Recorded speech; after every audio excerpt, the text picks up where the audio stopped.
brought in from around the around Barovia and stuff.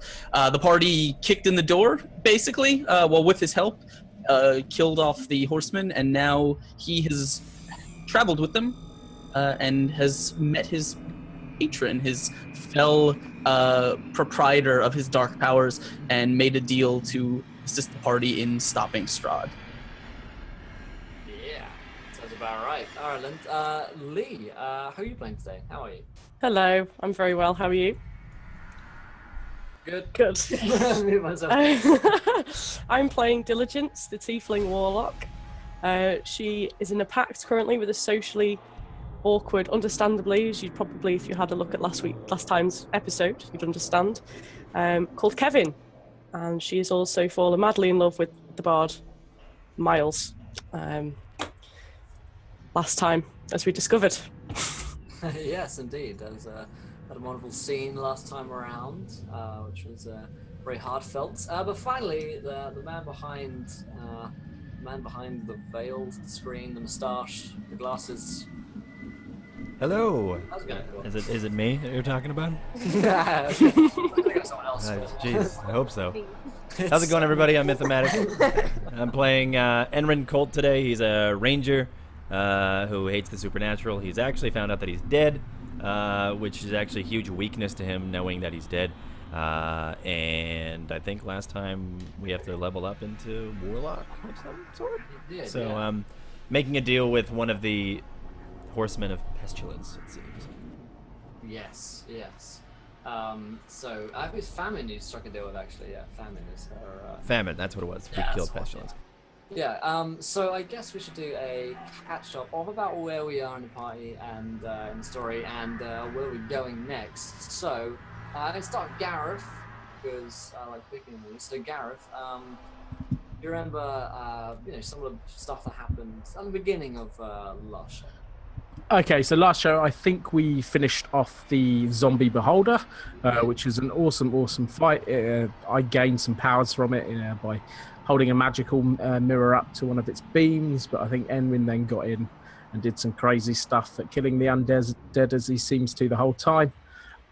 We then headed down. We found like a tapeworm that headed deeper. We believed it was Strahd being fed through this, and then we headed and we ended up in a town which I'm looking for now, Heartswood. And we looked around there. We went into the tavern as you did. We went into the Corn on the Cob. We were met by someone going by the name. He was the handmaiden or the porter of someone he called Lady Goreheart, who said was an enemy of Strahd. And once he found out who we were, he thought we'd be interested in meeting her. And can I hand that off to someone else? Lee, go for it. Yeah, go ahead. So he sort of hurriedly sort of bought us a drink, didn't he? And we were all having a chat with him. And then he led us to the house where Lady Goreheart lived. And we all kind of whisked in, and he kind of insisted that we all got changed and had a bath and got washed and gave us some new clothes. And we weren't particularly impressed with these clothes, were we? No, most of us. I think so. Gareth ended up in like a boy's sailor's outfit or something. It was like a little sailor suit, yeah. Pretty hot. And yeah, Diligence is into that.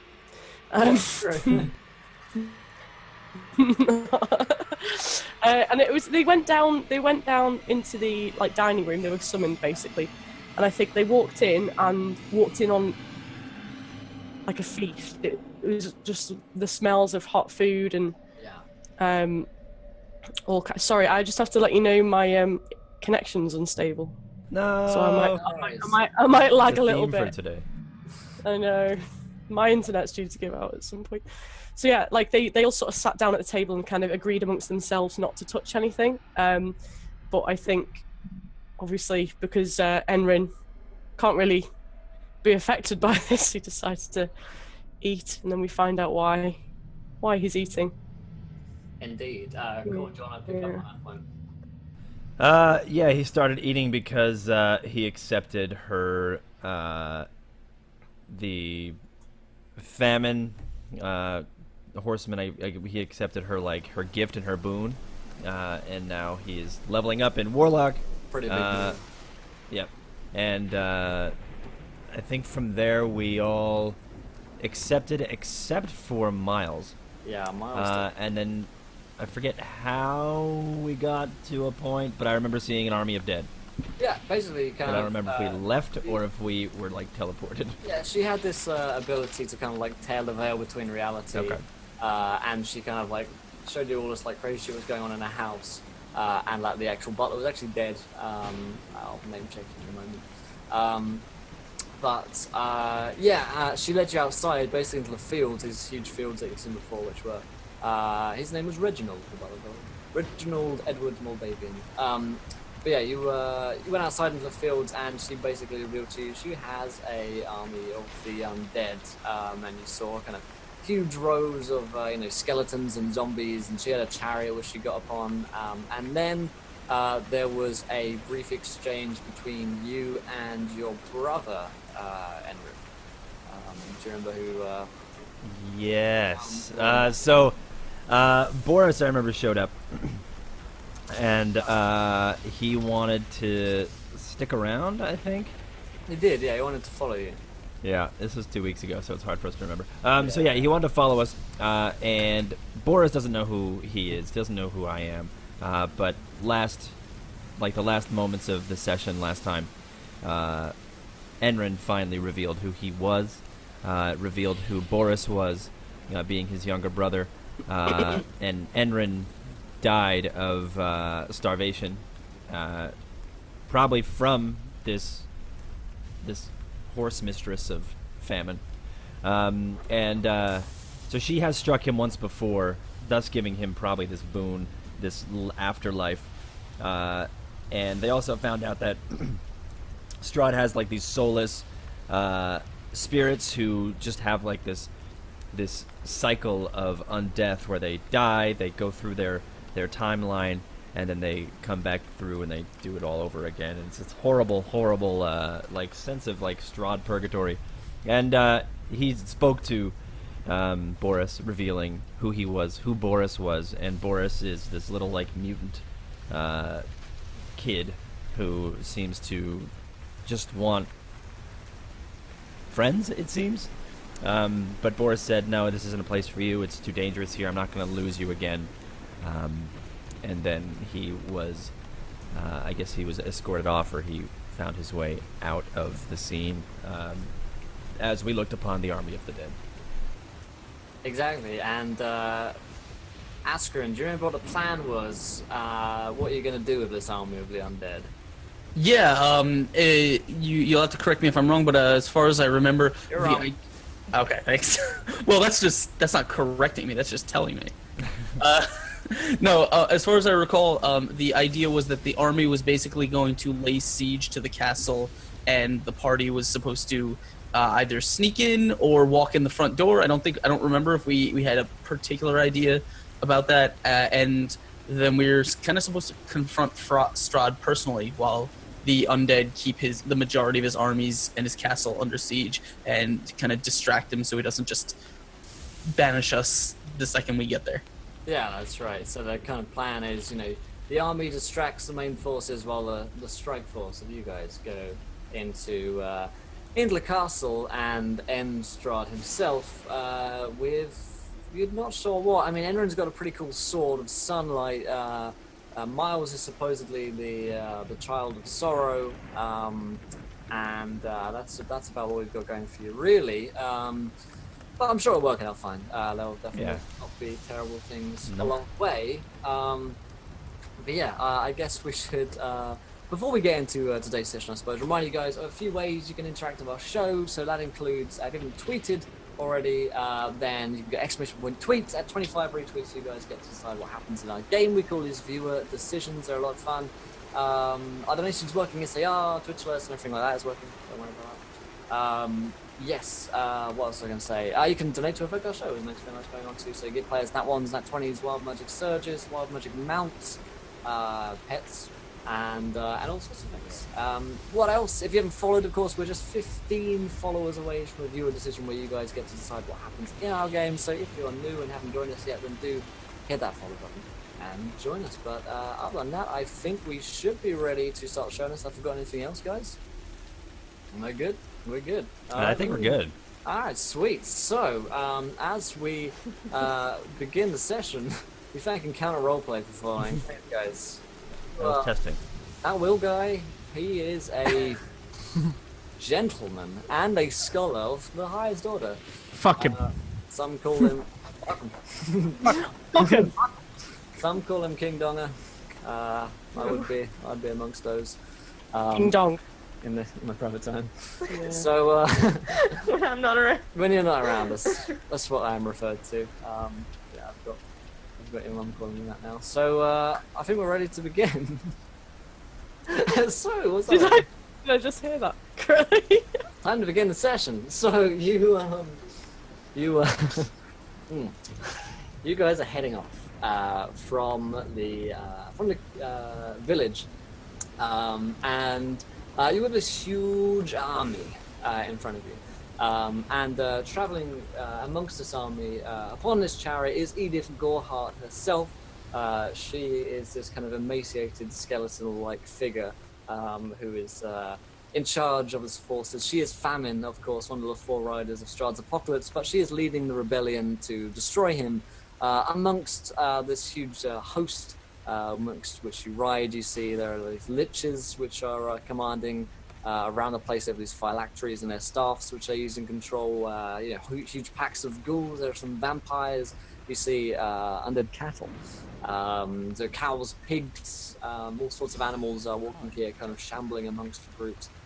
There's a contingent. Thank you so much. XP is overrated for donating £4. Inspiration for the PC since Will slept in on Tuesday. No GM love for you. Thank you so much. Welcome.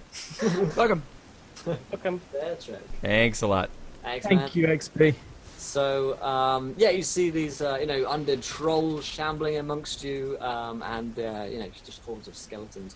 And you guys are actually at this point riding upon Edith Gorhart's chariot, and it seems as if... When you know she loves you. Exactly, that's when you know, when Bay gives you the ride of your life in the chariot.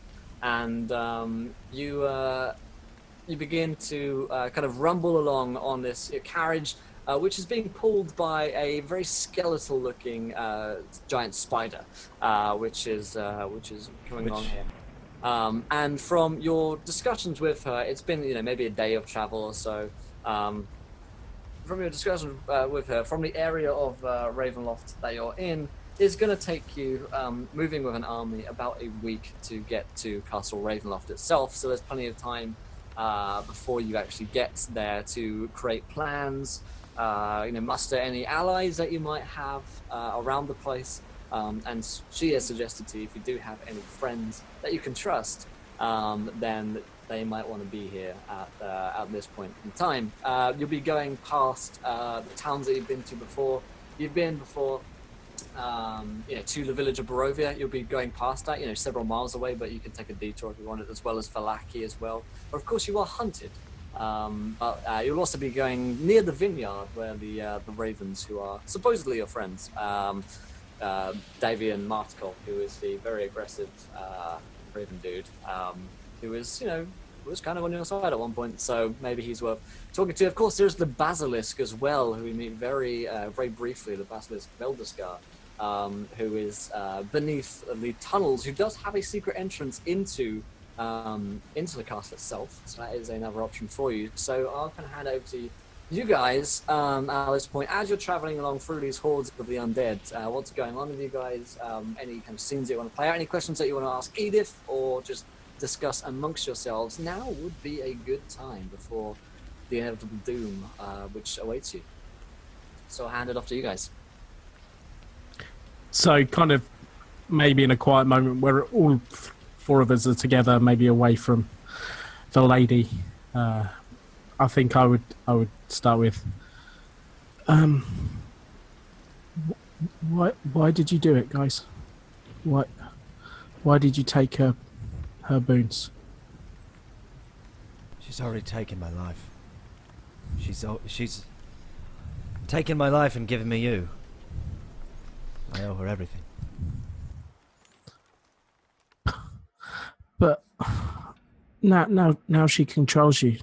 Now she owns part of you, and She did before. but you were still inside, Enrin. I worry there's a blackness inside your heart that will just grow from here. If we corrupt ourselves to take power, does that make us any better than Strahd? No, but perhaps we'll be equals. Therefore, it'll be a fun fight.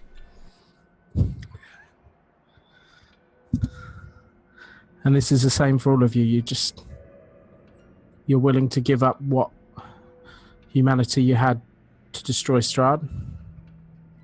Well, I saw what they did to Kevin and why he's stuck in this vicious cycle, as is Enrin. I want to do what I can to make sure that these souls are freed, and if that means taking the boon from a famine, then so be it.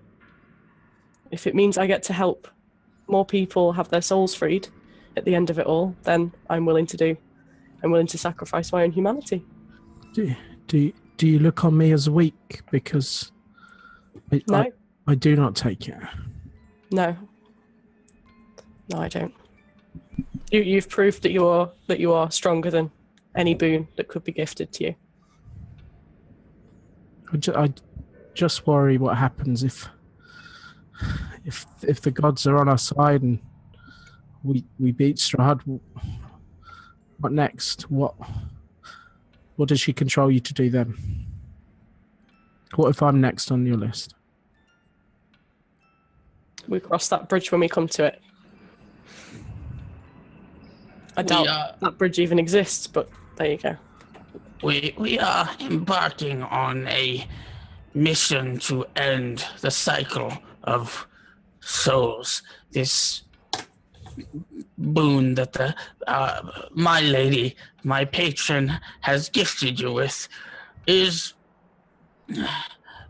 not one I assume you will, or any of us will live to see after our mission is done. Miles holds up his finger to shush the doctor. Now, the only thing that surprises me about you is there was any more room in your heart for more blackness. And then he just turns away. You just got schooled. So yeah, I'm happy to pass it back to someone else if they want to.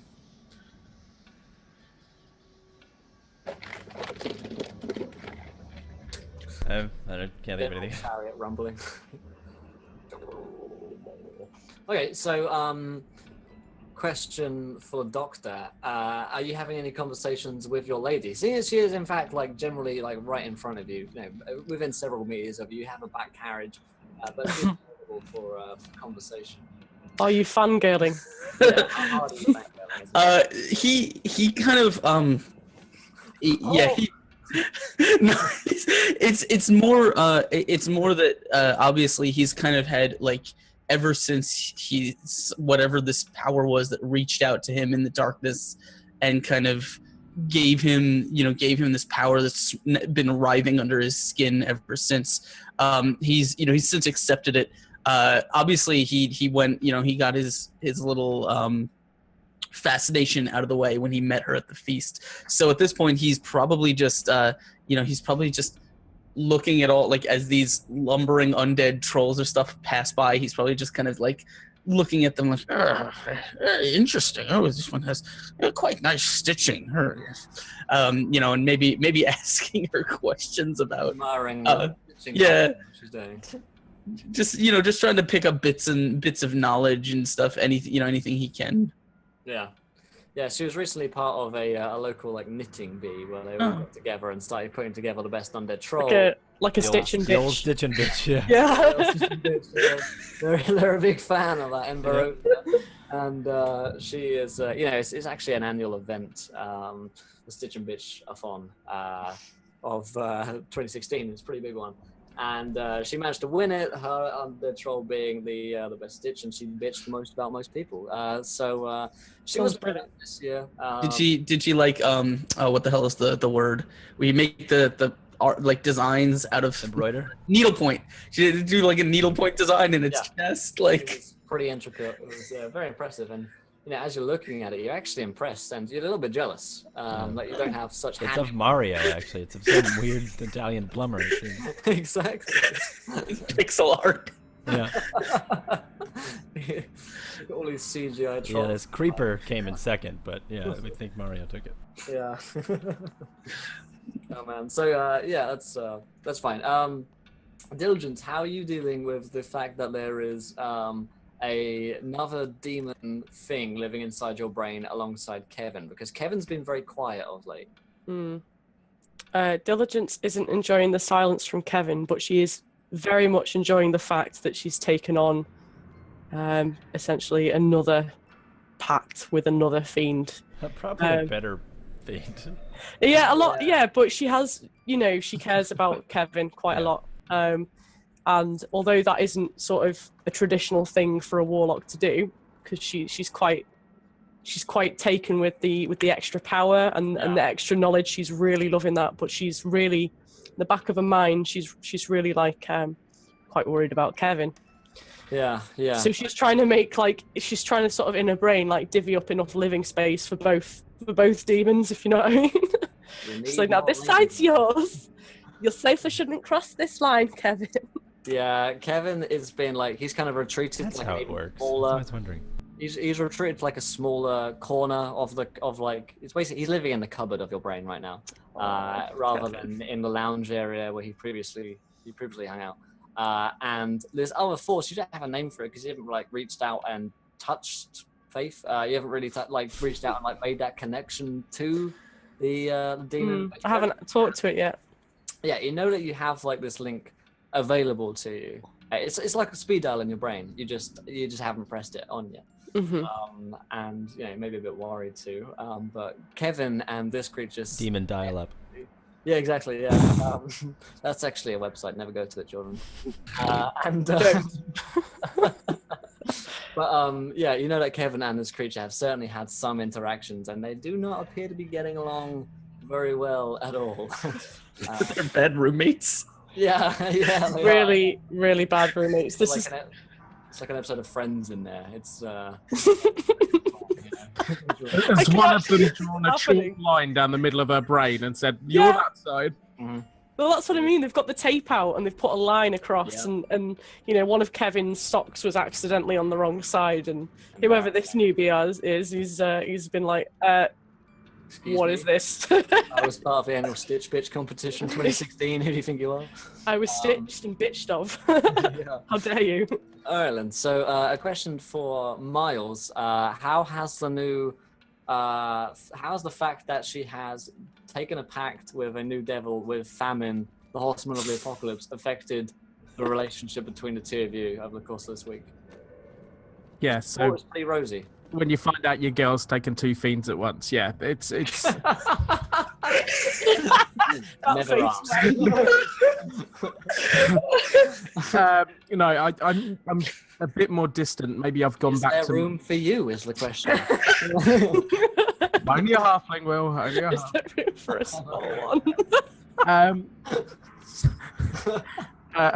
So I've been distant from Enrin as well as Diligence. I've maybe been a bit more kind of going back to my book and sketching, and kind of it's made me question these friends that have been so solid with me. I still talk to them, maybe friendly, maybe I talk to Diligence a little bit, but then when I kind of think things through, I withdraw myself again.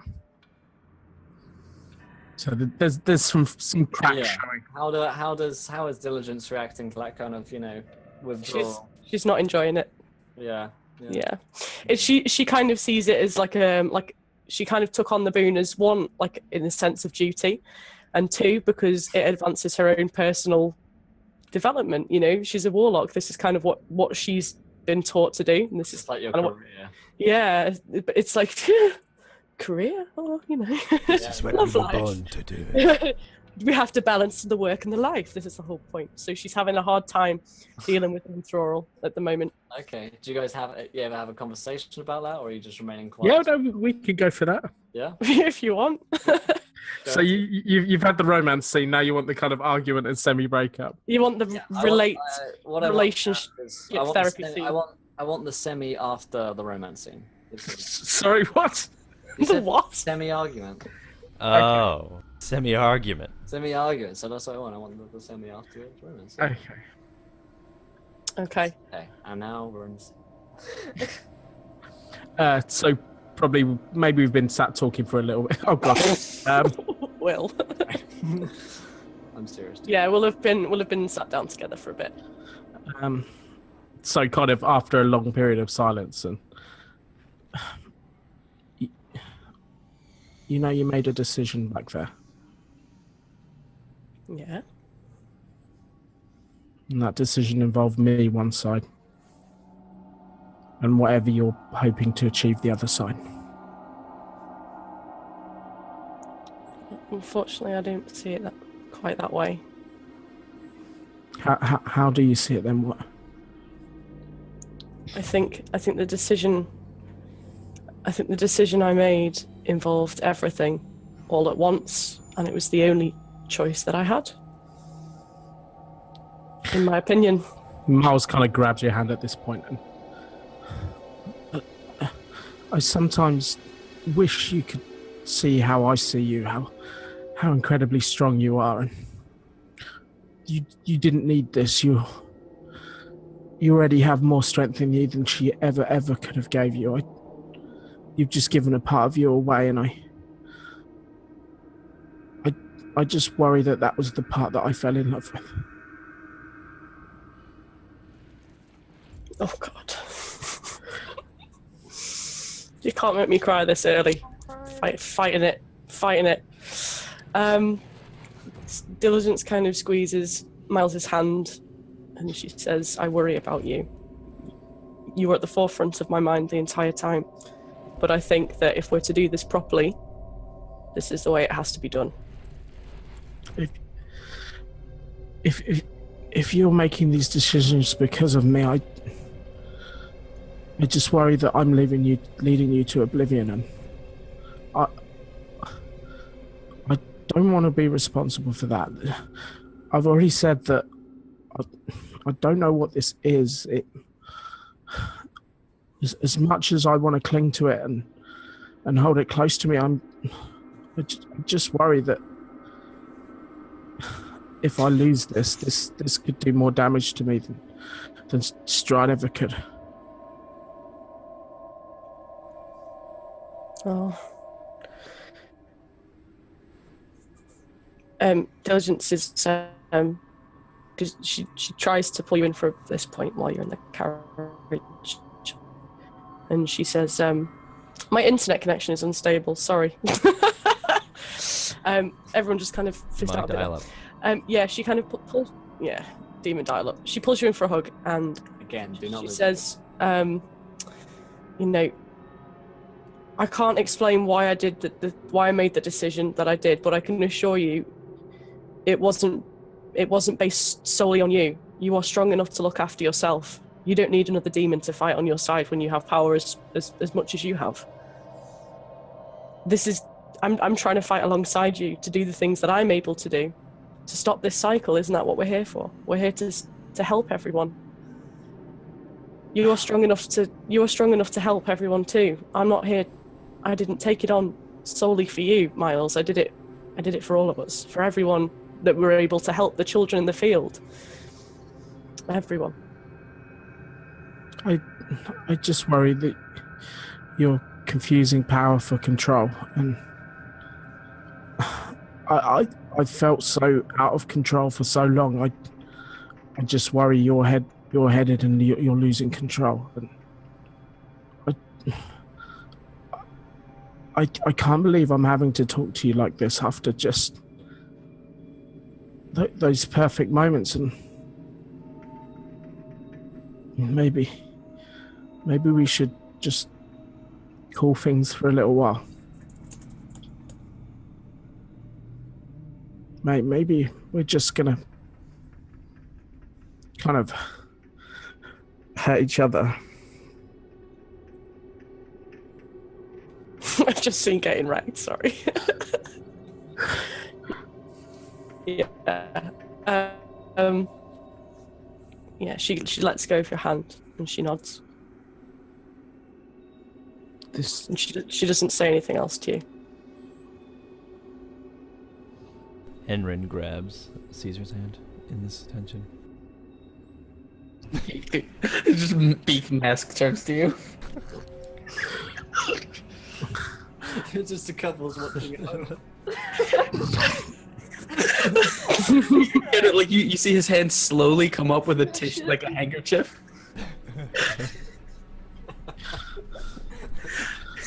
Miles takes himself out of whatever room they were in, and as soon as he's kind of outside of Diligence's sight and earshot, he just cries like an infant, like a 15-year-old boy who's just gone through his first breakup. Oh, it's the worst one. But yeah, that first one, yeah. It hurts the most. We've all been there. Yeah, we have. Wow. Them feels. Miles reckon at 16, 15. I've just been dumped, guys. 15-year-old. Yeah. In a 6-year-old's body. This is the life I lead. When you're at rock bottom. Well, if you're looking for some rebound, I know a vampire who might be single. Okay. He's got a castle. He's kind of loaded, you know. Is his name Strahd? Don't make this a thing, Will. You haven't seen these prep notes, son. Stage 1, break up Miles and Diligence. Step 2, get Strahd to date Diligence. Step 3, profit. Profit. So many demons. Then sell the t-shirts. That's the plan, honestly. Okay, so that happens. Also, I need to thank Egg Fried Cheese. He pledged $5 on the Patreon. Thanks so much, Egg Fried Cheese. You are a gentleman and a scholar. Thank you very much. Let's get that Patreon fist bump going. Oh yeah. There we go. Patreon fist bump.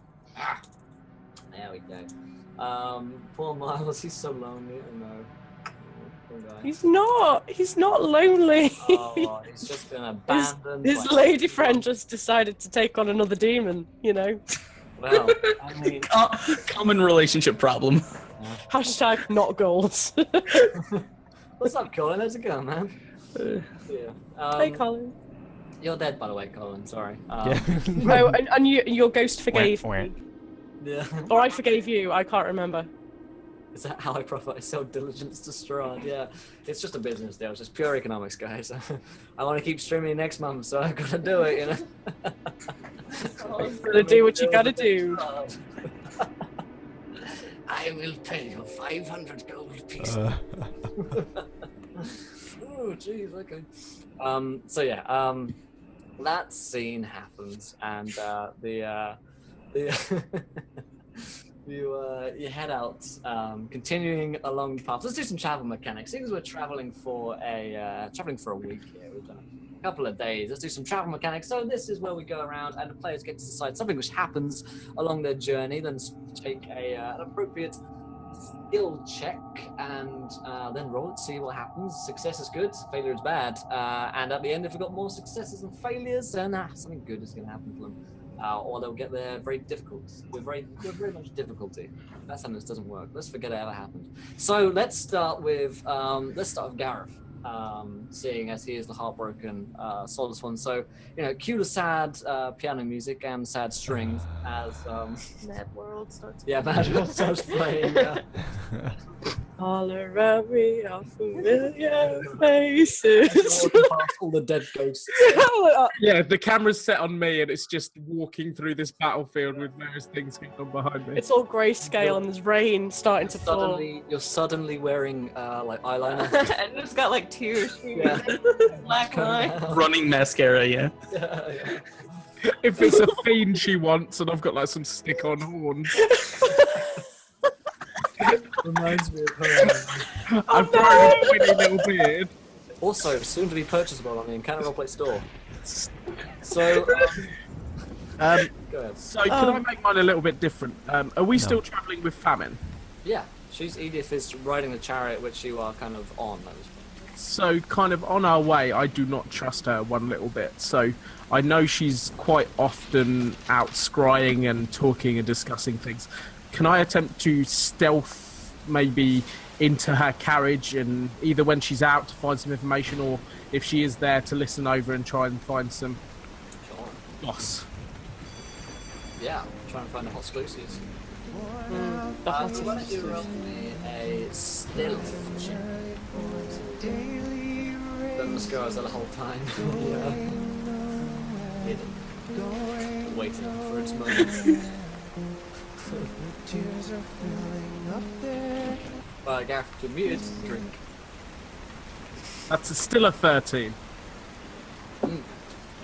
Okay, so on a 13. Oh yeah, have you guys seen this from which I got this from me for my birthday? It's Canadian. Nice. There we go. I'm gonna What is that? Oh, whiskey. Yeah. Yo, pour me a shot of that shit. Oh. Scotch, right? It's a whiskey, yeah. Yeah. It's just like American whiskey, just slightly shitter. Oh, I hope he doesn't hear you say that. Super apologetic. I didn't want it anyway. It's very polite. I tried really hard to do this. Sorry, I'm sorry. I'm sorry. The light whiskey in the world. It's just water from the shore. I'm so sorry. Every time I goes, oh, yeah. Oh. Alright, so 13 on your stealth check. So it's late, it's dark, you figure she might be asleep. She's got her own like compartment in the carriage. But it seems to... Actually, Will, can I use my inspiration? You let me use it after the fact? Yeah, because you're heartbroken. Yeah, your gracious, XP's gracious donation I'll use to make that a 21. What's up, Grim Viking? Thanks to the people host. So 21. So yeah, you sneak into her cabin. She is up and eating, it looks like. She seems to continue to eat constantly because she is famine. And she's in her little compartment. Her back is not to you, so she's not immediately kind of looking at you or anything, and she seems to be in this kind of small, dark, enclosed space in here, and there's like a trapdoor, I suppose you could say, which leads up to the chariot kind of platform where you can take the reins. But yeah, she seems to be kind of just feasting, and not at all politely, whereas previously she was very kind of, proper about her mannerism. She is just like stuffing food into her mouth. She's not left any stuff, any books or anything like that out. It doesn't feel like she has any books around. You can run me a quick perception check around here because it's dark, and she doesn't have any kind of lighting on in there. That's the exact same set of rolls, 13. 13. Okay, so we spot in here what appears to be, you know how like a chest of drawers, I suppose, but it's set into the kind of chariot seating. So where you would sit in here, underneath there are like drawers that you could pull out. And you can see one of them is slightly ajar. You can't quite see what's in them, but it is within like sneakable distance, I suppose. Yeah, I'll try and get in her drawers, Will. Is it like that now? That is crude. He is just moving right on. It was just one fiend, Miles. It was just one fiend. Now, show me the roll. What do you want? What roll do you want for that? Stealth again, or sleight of hand? Yeah, I think actually. Which do you prefer? Let's go for a sleight of hand. Let me get my little halfling hands in there. Little. That's a 15. Yeah, okay, on 15, you start like going over like the creepiest flea. No, that's just the sound you're making with your mouth. Okay. For some reason, you've decided to croak along the way. No, you realise that it's one of those situations where it's like so quiet in here, aside from like the general rumbling, that kind of any sound makes a really kind of stark, shout into the night. And as you kind of step on the floorboard, she kind of like raises an eyebrow and turns to you. So she's seen me. Yeah, she looks at you. Hello. Hello. You hungry? She like offers you a plate of food. Not for anything of yours, I'm afraid. I was looking for Enrin. Is he in here? No. As you well know, he's sleeping back there with you. Oh, sorry, I got a little bit lost. Well, sit down then. I sit defiantly at a table. Yeah. She like pours you a drink, hands it to you, even though you probably don't take it or drink it. Hands you like a plate of food. She's got like 10 plates of food here. And you hear like a knock on the door from behind you, like a little.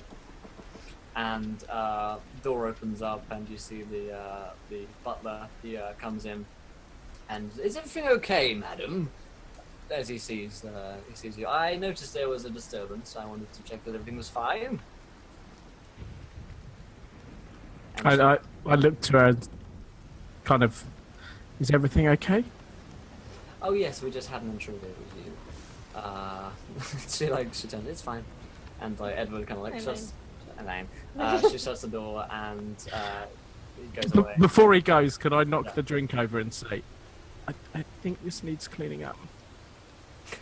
She raises an eyebrow like you're a naughty. He's like an angry cat. Yeah. She gives you that look like your mum would have given you if you ever had one. And which is true. Oh my god. She is angry with you. She like flicks her finger, and it just like swept up and out of the carriage. It hits an undead in the face as it goes by. And she says, "Now, what were you really wanting to do in here?" I'm looking to find all your true motivations. Okay. I'm- Some evil plot planned for you. I do not trust you. I do not trust what you've done to my friends. You would be foolish if you trusted me, I suppose. Exactly. Well, my motivations as ever are to seize control of Ravenloft and become its new ruler. Will you ever release your touch on my friends now? Will you ever? I'm afraid a gift once offered cannot so easily be returned. Nor do I want to. You've taken everything away from me. Everything I had. Well, they decided to take it from you, didn't they? It wasn't forced upon them. The Diligence decided that she wanted this, and she's made her decision. Just because it isn't the one that you want doesn't mean it is the wrong one.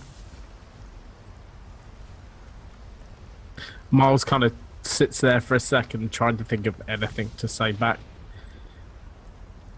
And he just kind of takes a big swallow, jumps down off the chair and leaves.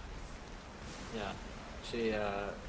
She says, give it some time with that girl. I'm sure you'll work things out. Come along for dinner sometime. That's what people do, right? Apparently so. Excellent. Tomorrow night then. Dinner. The three of us. Very well. It's like you're meeting my mother. Yeah. He has to come round. I must meet. Yeah, and she looks like, good. But she walk out. I leave the door open behind me. Yeah, she like finger and goes slams behind you. And Edward is the butler, and he says, "You really shouldn't go sneaking around the mistress's quarters, you know." Who are you to tell me everything? You're a lackey. I am a butler. I am not lacking in many things. Well, go battle somewhere else. What does that mean? I don't know. He's like, well then, I will not do that. Good day to you, sir. One question. How long have you worked for her before? A few hundred years, I suppose. Does it not demean you? Do you not wish to be free? No, well, I will be free by serving my mistress. The only true way to be free. She's promised you freedom, has she? She's promised everyone freedom, and she has the way to give it to us. Once we defeat the Devil Strahd, the process will be stopped, and we will be free. Our souls will return. Yes, I'm sure she will give your souls up freely. She has no interest in them. She's just hungry. And hunger always disappears after a meal. It never comes back. Right. Unless you're famine, I suppose. In which case she's constantly hungry. But souls require, well, they give no nutrition whatsoever. Actually quite bad for you. Yeah, it's very high cholesterol. Cholesterol. Soul food. I just kind of shake my head. I've been mentally beaten tonight, so I just walk myself away. Yeah, okay. So you head off into the night. That's miles in. So let's go with Enrin, who's been chilling for a while. So Enrin, what happens to you guys as you're traveling along? As we're traveling towards the castle. The castle. Ah, Yes. fuck, my cat is biting me. So where the fuck? Okay.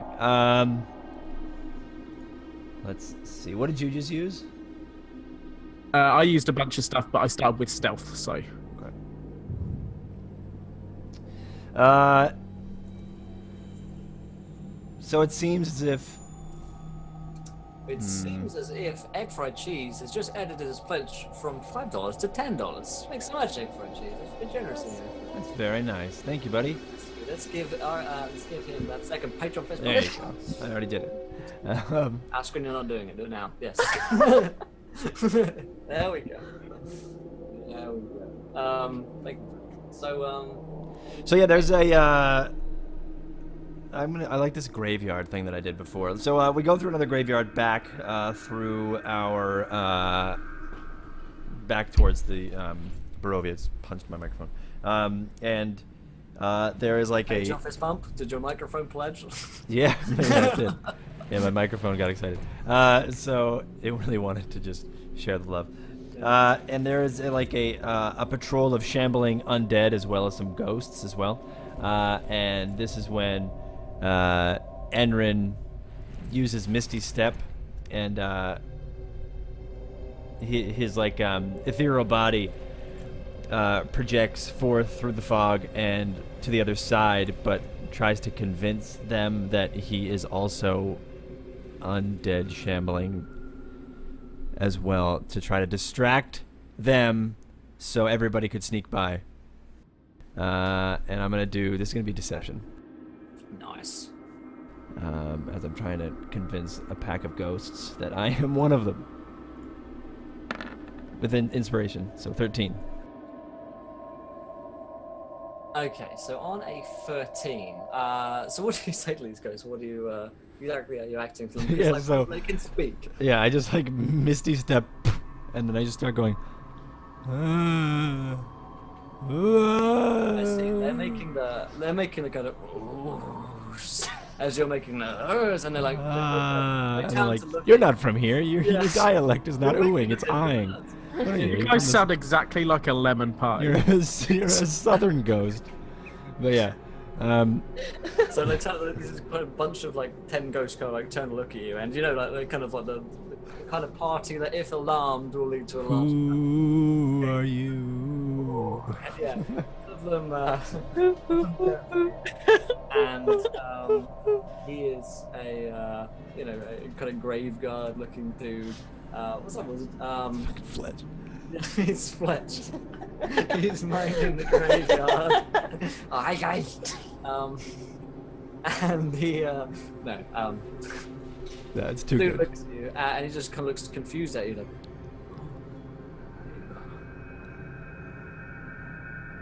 What did he say? Who are you? Oh. How do you understand me? I'm Enrin Colt. Where am I? He said, "You are on the border." I start like looking over at the party.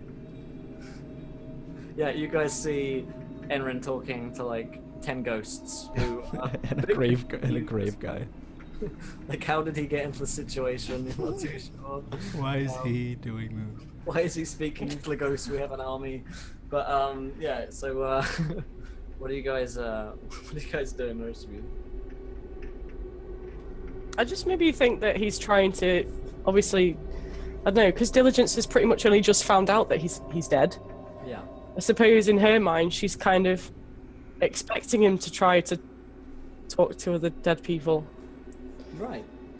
So I guess she just kind of watches him. What about Dr. Caesar? You have a bit of fascination with the undead here. So you see some new specimens, as it were, I suppose. And by the looks of them, they look like they died by the Lysanger plague, some of them, which kind of links in with your research before. They have these kind of bloated bellies, which look like they were ripped out in life, which were the cause of their death. And Enrin appears to be trying to convince them that he's one of them. Well, if there are deceased plague victims, and he kind of catches a glimpse, he might just walk over to them and he's examined a lot of them post-mortem, but he might. Are they capable? Are they like intelligent undead? Or are they just mindless? They appear to be intelligible. Okay. He'd probably just go between them, poking them, asking them about their symptoms, how they feel. Yeah. Are you still experiencing vertigo? The confusion is growing into anger towards the two of you, it seems like. As they're getting more frustrated or confused as to what you're doing to them. They're starting to turn kind of aggressive, like trying to push you away. Shouldn't you have other places to be, mortal? He said, Not you. I point fucking to Caesar. Places to be? Yes. Like, not here. Maybe over there. You gotta like look. You look over there and there is nothingness. Oh, I suppose there is just as good as here. And he just starts walking away. So after a confusing period with these ghosts, you kind of manage to convince them that you're just very confused, and they're very confused. Nailed it. And Just what I wanted. through this joint confusion, you manage to kind of slip past with the rest of the group through this graveyard. Perfect. So Lee, what is Diligence going up to? What happens to Diligence as you traveling? Diligence is going to use Arcana, and she's going to try and have a chat with the new fiend. All right then. Run that Arcana check. Oh, can I use Inspiration? Yeah, you can. Yeah, 23. Yeah. Thank you very much for that. Yeah. So you managed to get in touch. So what do you say to Lee? What do you say to Lee? She's going to kind of get in a little trance in the corner, and Yeah. her eyes kind of just glow slightly. She stares at the floor, and she kind of sort of says to him in her mind, how are you settling in? How is it in here? Is it cozy? Got everything in here? Can I bring you a snack? So you hear this voice which says, "Yeah, it's a little dark and cold, but other than that, everything appears to be all in order. Where'd you keep the snacks?" They're in there somewhere. Can I ask your name? What's your name, by the way? Oh, I have many names. What's your favourite? Trying to remember my last one. Can I give you a new one? I suppose so, if it's fitting and dark and brooding enough, then yes, I require a certain level of edginess, you see. Okay. How about Damien? Damien. Damien. Macadamian. No, that will not do. Okay. Well, have you met your roommate yet? Oh, the fool, yes, I have met the weakling, and I have crushed him. He is no fool, and he is no weakling. Well, he let me in, didn't he? No, I did, because I thought you'd get along. You did ask for permission, no, didn't you? From Kevin, yes. Exactly. To move you in, yes, but that's just polite, I guess. Well. How does Jack sound? Sorry? How does Jack sound? Jack. Yes. Better, I suppose. Yes, I could do with Jack. Neil? No, I do not kneel. Not you, I named the monkey Jack. Yeah. Then you must tell me one of your favourite names from the past. The Dark One. I could call you... I don't know, I can't call you Dark. Kevin in Dark, you sound like the edgier younger brother. I am definitely older than Kevin. Hmm. Murdered a long time ago, but I have never died.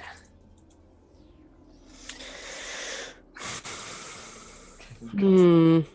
Oh wow, Kevin. She has a think. She kind of... don't know. He's I'll more let you get malicious Sorry? than Jack. More malicious. I'd say probably maybe dark mole dark maybe.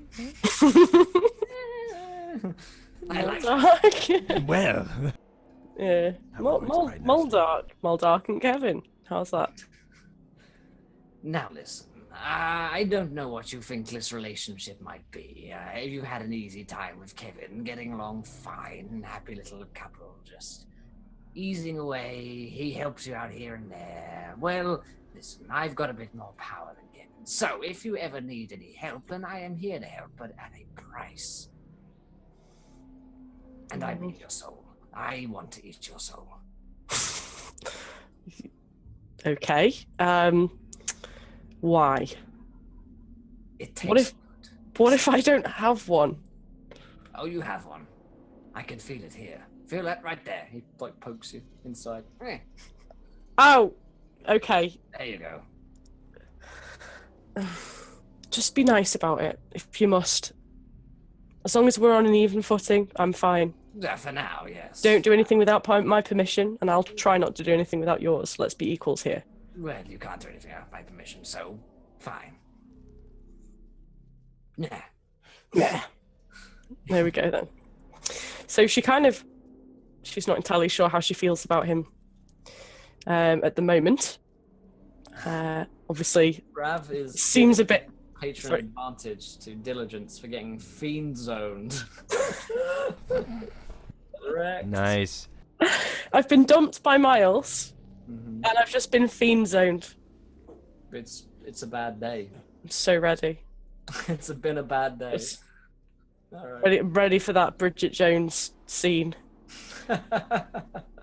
It's funny. Okay, so let's go to Askren. So Brian, what are you getting up to? All right, so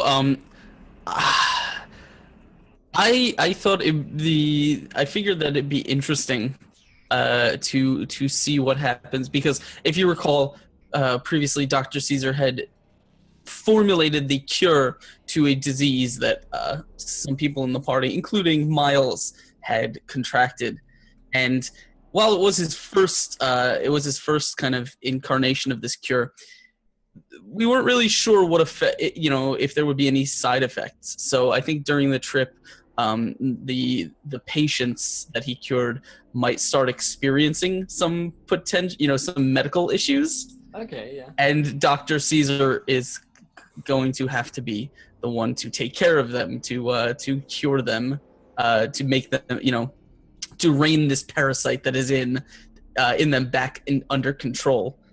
Okay, so that sounds like some kind of medical check. Yeah. Though while he's doing that, I'm assuming Enrin. Yeah, Enrin is probably fine. I think Miles will probably may have a little bit of a problem being sort of in the hands of the doctor again and relying on him to be taken care of.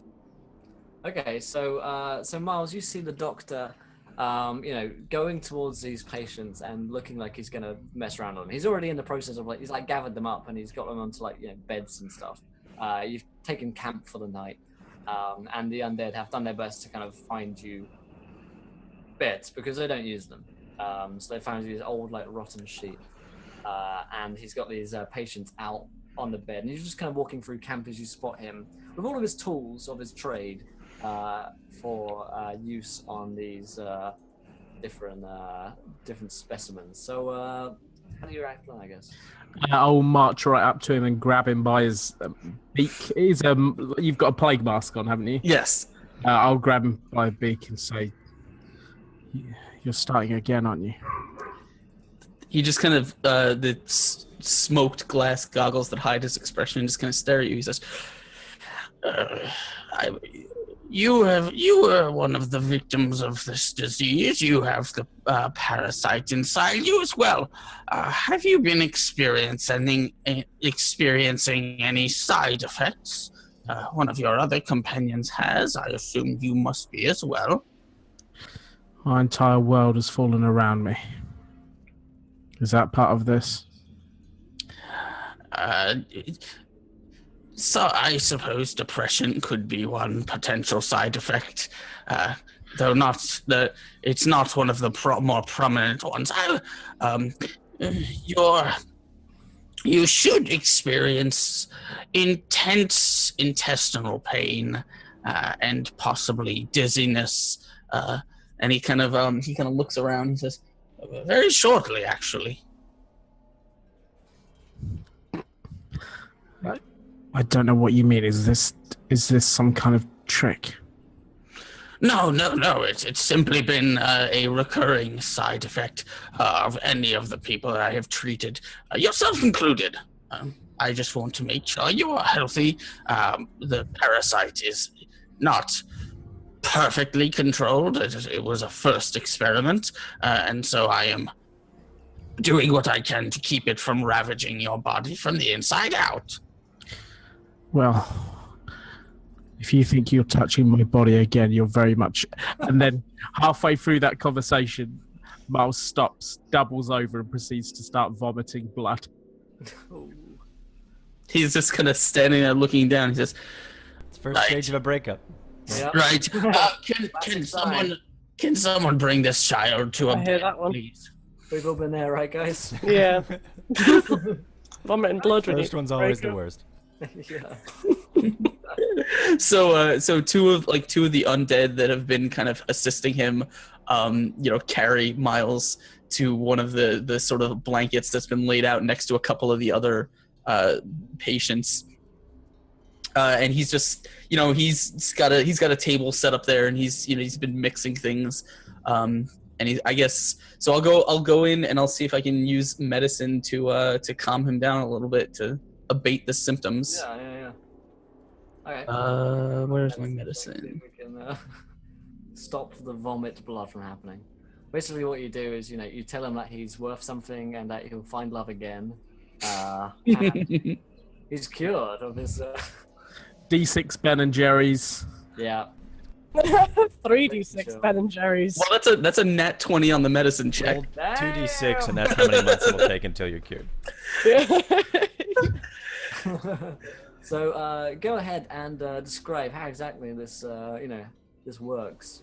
Yeah. So as Miles is kind of writhing around, he's done this to a couple other patients, but he has a very large syringe. We don't have really fine syringes anymore, so it's one of those big, the ones that you inject a turkey with, A turkey baster. Yep. No, basically, no. It's a large syringe, and he kind of he has the two assistants sort of hold him down so his stomach is exposed, and then he just sticks the needle like in right below the ribs and pushes it, and there's an intense burning pain for a second before all of the contractions in your abdomen and all the kind of ulcers that may have been forming or whatever just sort of settle down, and like all of a sudden he stops thrashing. His his insides are calmed. Nice. And then the doctor, like, it takes him a couple minutes to actually come to, to come back to consciousness or clarity. The doctor's just sort of leaning over him, like mask, just looking down. So Miles, you awaken to the doctor above you, staring down at you, looking into your eyes, prodding you. It's a rebound, Miles. Don't do it. I grab him by the mask and say, "What did you do to me?" My experimental toxin worked perfectly. The parasite in you has been completely paralyzed and will no longer ravage your intestines. Also, I believe your ulcers may have been cured.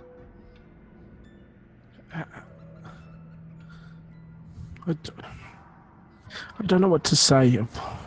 Well, you can start by telling me if you have your appetite back. No, I still don't want to eat. Especially not round here. Especially nothing from her.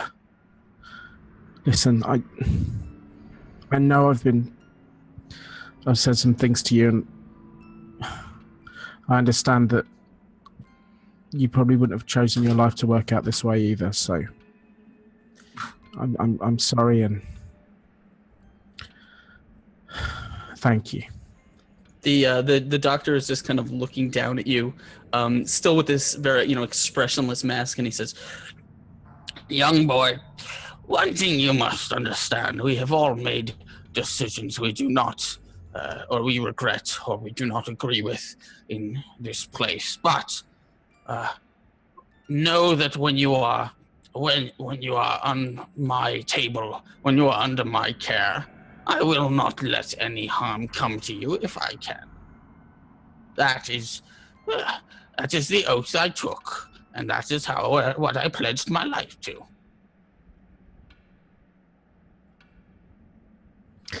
I truly don't think we can ever see eye to eye. If you keep helping people like you've helped me, maybe you can find some kind of redemption. Thank you, Doctor. he just kind of lingers there for a second before sort of leaning back and say, "Right, more patience." and then moving on to the next person. Okay, so let's say it's the evening of the dinner, which has been stipulated by Lady Gorhart, and whose guests do include both Miles and Diligence. So, first question, of course, what are you guys wearing to dinner? Well, I was kind of told about it. I don't think I was really aware. I was just kind of told that I would be having dinner this evening with essentially my mother and Miles. So I guess she's kind of really made an effort. Yeah? Yeah. Okay. Show him what he's missing. Yeah. You can't get this no more. she's like attempted to braid like her hair around her horns, and she's got like she's found some ornate metal in her room, and she's kind of stamped flowers out of it and attached them to her horns and stuff. Wow. Okay. She feels like a princess. All right, and Miles. Miles has gone completely OG. He's back to the outfit he started in, which is his original shirt, which is filthy. It's covered in holes, but he wants his own stuff, the stuff that he trusts, not some little boy sailor suit. Obviously. So you arrive in her carriage, and she actually puts some lights on inside the kind of chariot itself, so you guys can see a little better. Despite the fact that it's kind of evening, but it's Barovia, so there's this eternal gloom over the entire place. So it's not very light, even in the harshness of sunlight. And as you bowl up here, obviously Edward is there, ready to get you in there. Trust me, I'm a dog. So yeah, you arrive here, and Edward kind of takes your coats and stuff, puts them on a hanger, and kind of sits you down to dinner. He says that Lady Edith will be with you shortly. And as you sit down, food is about to be. You need some mood music, apparently, Morg says. We need some romantic candlelit dinner music for this one. This creepy dinner, probably, which is going to be. But she sits down after all. She's wearing this like ridiculous dress, made out of a bunch of different raven feathers and the sort. And she enters into the room. But there's like a solid few minutes where you guys are sitting in like silence, just alone, basically. So what are you doing? We don't have to do this, Diligence. We don't have to sit here.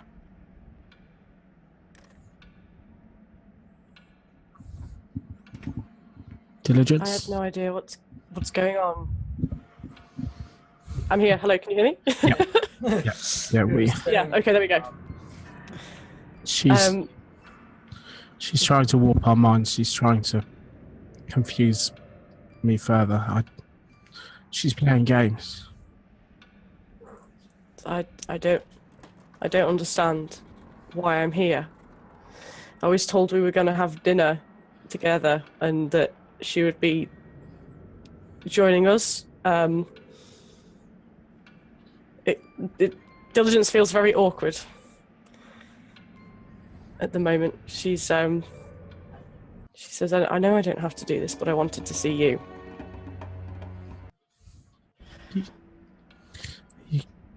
You can just ask me.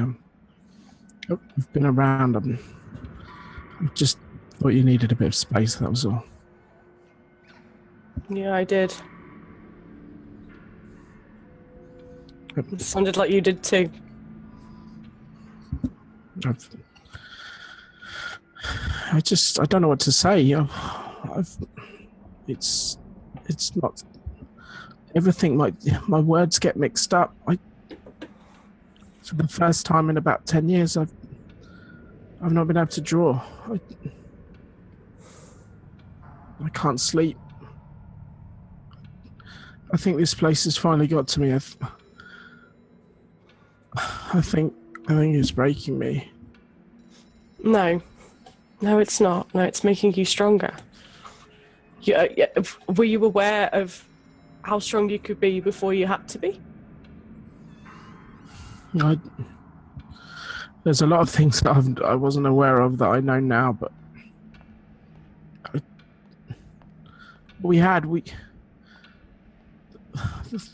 the three of us, I felt like we could do this. We needed a reason to get out, and we had each other, and I don't feel like we have that. Like, did you not see Enrin? He was just talking to the ghosts earlier. He was becoming one of them. He isn't one of them, though, Miles. Why would he be talking to them? What possibly could he have to say with them? Think about it, Miles. We're not dead. And unfortunately, Enrin is. Perhaps he wanted to speak to someone who understood what he was going through properly. Maybe he wanted that reassurance from someone in a similar position. Maybe he just wanted to speak to someone else who was a ghost. I can't answer that for you. I don't know why he was talking to the ghosts. There could have been any reason.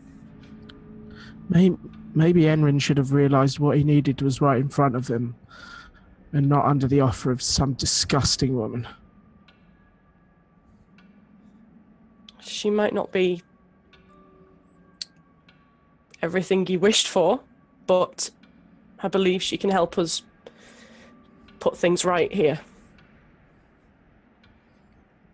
I need to know one thing from your Diligence. Go on. If we kill Strahd, I'm marching myself back here and I'm going to kill this woman. And are you going to stop me?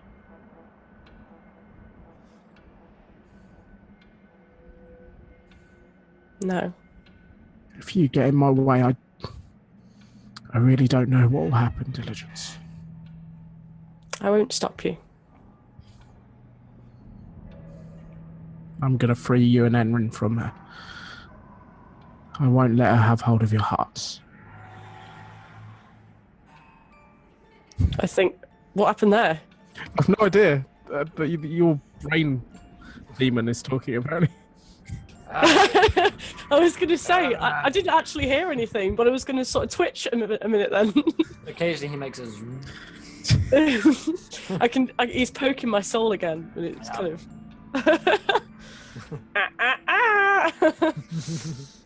I think now would be a good time for her to walk in, Will, if you would like to. Definitely. You're muted to have a drink. Do you want me to drink? Will is way too distracted to DM. He has a sibling. That's a weird thing. So She said something in short. Pay attention, guys.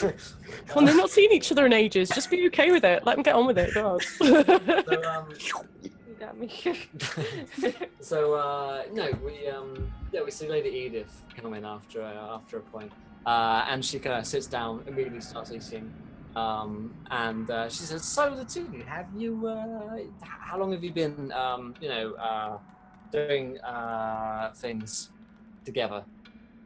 You weren't listening. You're telling me that you weren't listening. You told me you've been following us the whole time. You knew we were in here. You've been scrying. You know how long we've been doing things together, Edith. Yes, I do, but it's polite to ask, isn't it? So you could lie to me, and I could pretend that I didn't know. That's not how this works. I'm not going to lie to you, but I know that you can't stop me. I know you need me to kill Strahd for you. And I know that you're scared of me. No, I'm not scared of you. I'm coming back for you.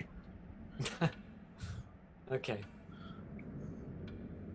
Anyway, I was more here to talk about you two rather than just me. As much as I love that topic of conversation. So she starts eating. So what's up with you two? The whole demon and brain thing, kind of bit of a drag for you, is it? Diligence is just going to stare at the table. Lady Gohart, can we not? I'm afraid no. The demon in your brain is going to be there for a while. You see, Belphegor, he's rather insistent. He's very knowledgeable as well. I've had a talk with him. Right. Yes. He said that there's a lot of feelings there in your brain for miles. I'm worried that Kevin can't keep them safe. Your feelings. Yeah, I'm worried. I'm worried what Belphegor might do with them. Oh, right. Well, yes, I would be. Oh, yeah. Continues to. Yeah, you know the course of true love never did run. What do you know of love? Sydney's behind you. What do you know of love? What do I know of love? Oh, nothing at all. That's why I'm interested. And you'll never know it. Love is the most powerful thing that I've ever felt. It's given me a strength that I never ever knew I had, and you will never ever have that. And that makes me happy. You don't look very happy. You look kind of hungry. She finds you a plate of food. Mother. Yeah. Mother, please. Mother, can you not? You must try these. You must. Don't hurt me. Have some more wings.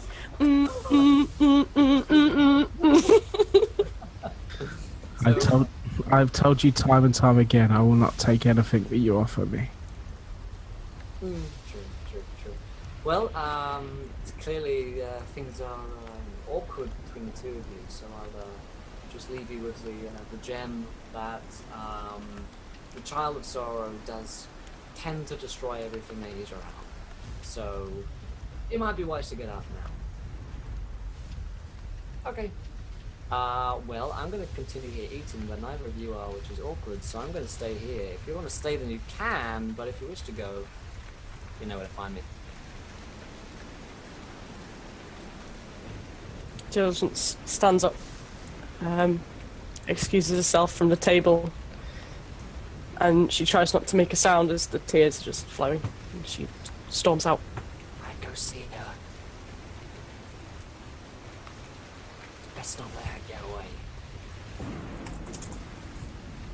You might regret it. Miles just calmly and politely picks himself up. He tucks his chair under, and he leaves.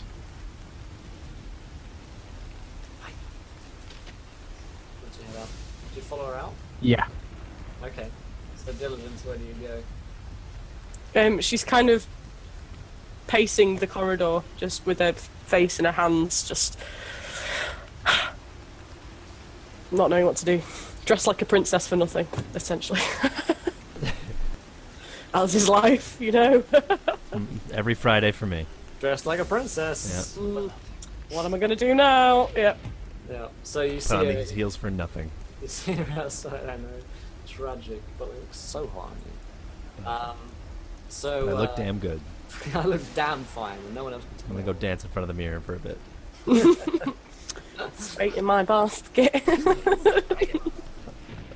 So, in fact, I'm just like halfway point of the show. I remind you guys, if you're new, then do hit that follow button and join us. If you're enjoying the show, then show some support and hit that follow button and join us. Check the retweets as well in a bit. We'll see how close we are to a viewer decision on 25. If you haven't already tweeted, then hit that retweet the button. We're already on 14, so we can make this. And you guys get to decide what happens next in our game. So I'll let you guys continue. So yeah, you see her kind of outside, tears raining down her face, makeup all ruined, and It's raining. it's raining. Yeah. My dress is all wet, my hair's ruined. The undead band who only did that one fucking song. Enron's sat in the corner up there somewhere, humming it like, oi! Oh, sorry. Didn't think you were there. They're just kind of, I'm still like trying to cry. I'm just trying to thank Eric WC1976 for following. Welcome, my friend, who eventually you are a gentleman and a scholar. Thank you for following. So Miles chases after Diligence, but I imagine he's slower than her because he's only got little legs. Yeah, she's striding the shit out of there. Like, she is just striding. Oh, I was thinking strafing. Striding, not No, strafing. striding. She crab walks out of her. I thought you were going to slunk by accident there. Oh no, not slunk. Uh-oh. So I chased Diligence, stop. And she turns around and she looks at you with her face covered in makeup and just a ruin. What? Miles kind of looks up to you and says, I realised something. She sniffs like horribly. like when you ugly cry. Sniff? Oh, sniff. Right. That looks beautiful. And I imagine Miles hops up on a rock because he's rather short and just uses his sleeve to wipe away a couple of your tears. I realise this is what she wants. This is what she's trying to. My words aren't good enough, and he just kisses you. Oh.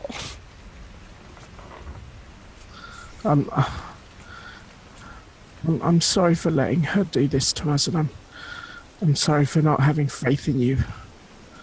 And I can't do this without you. And he kind of grasps onto your hand. I need you by my side, and we need Enrin as well. We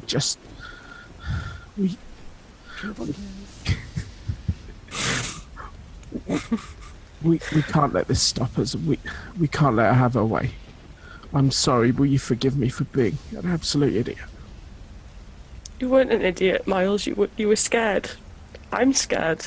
I was selfish, and I tried to push my ideals and my thoughts.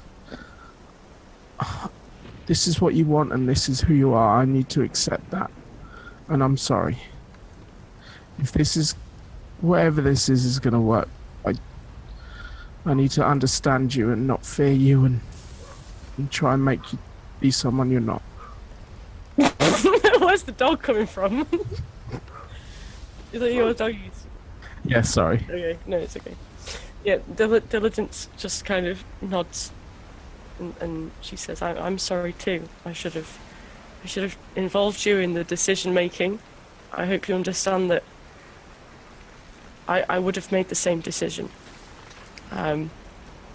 But I'm sorry too for the way it had to be." And now I know that whenever I doubt things or I worry, I can look into your eyes and I know that we're safe and we're going to be okay. We're going to be fine. Oh, exactly. As demonstrated by Will and Sid there. They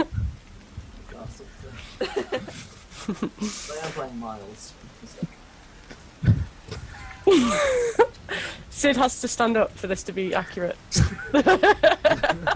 Okay, this is getting weird. This is getting niche. There's a real market out there. I take her hand and I lead her back to where we've all been staying. Mm-hmm. All right then. So yeah, you take it back and you continue traveling. So I guess we'll say at this point we'll get to the end of the week's travel, and you're coming up on. We'll move them to put them together again, I believe. No, down so we could form them back up again into an even stronger well thing. Yeah, we're now Milligents. Milligents? Yeah. Milligents. That works. Yeah. Team Milligents. Oh, that sounds like a weird word. I'm not sure. I'm okay with I'm that. not gonna let you come between us, Cord. She's got milligants.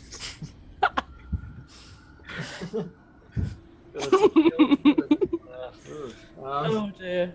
So, yeah, you arrive after a week's travel at Castle Ravenloft. And of course, the castle is kind of lying above on a hill, and there's this big kind of valley which runs below it for several miles. Runs below it, and the castle itself sits on a peak and kind of towers over the place. And as your hordes arrive we'll say it's it's a brooding dark evening as you arrive, and the kind of dark mist part, and you can see the lights up in Castle Ravenloft above.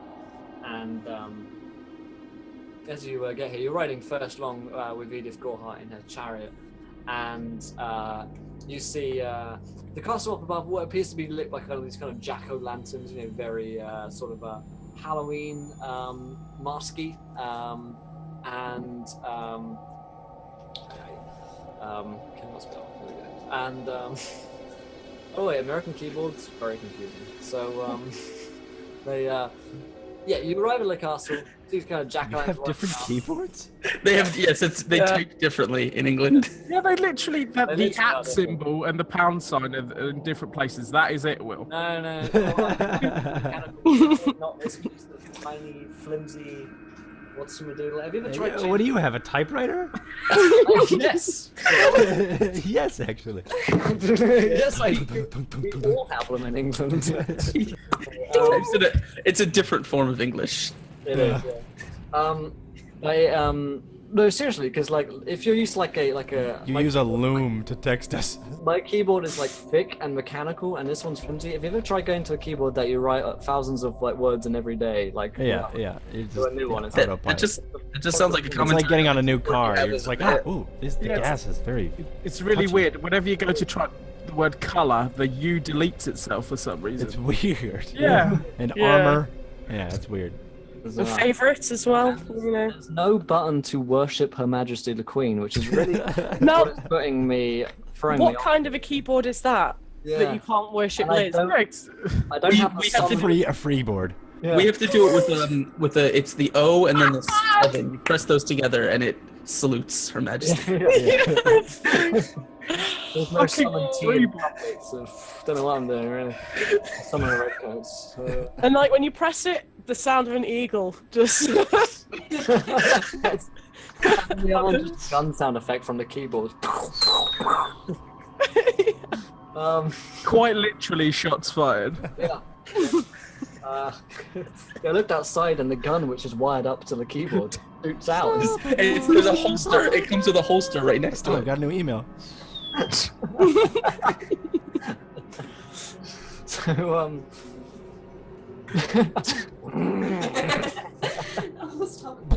oh, all these guns, so much freedom. Just Shots fired. she's gonna go shoot someone later. So you Because she can. because Right there.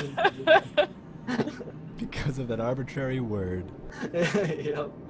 So you arrive at Castle Ravenloft, and there's this kind of mist all over the place, and it kind of parts, majestically, mysteriously,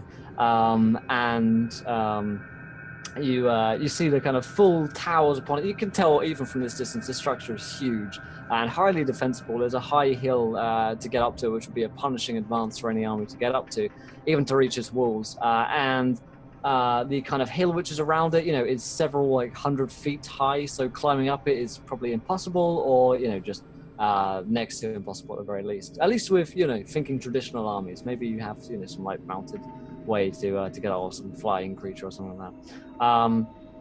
But that is the basic what you see before you. Obviously, the army kind of lays itself out into the valley, and over the course of the evening, kind of sets camp a reasonable distance away from any machine weapons of war that could fire down upon you. You're well out of range of any kind of bow firing machinery. And your own machinery as well, because you have these ghoul catapults which you've been pulling along with you, which basically just fire ghouls into them, into crowds who just land there and start wreaking havoc. You kind of make camp for the night, and there's a war tent where the generals are, and you are summoned there later in the evening. But at this point, you've got a little. You've got a while to before you actually get there, and you can kind of survey the land, do whatever you want to do. It's weird to think that it's late in the UK. Good night, Ravs. Thanks for coming along.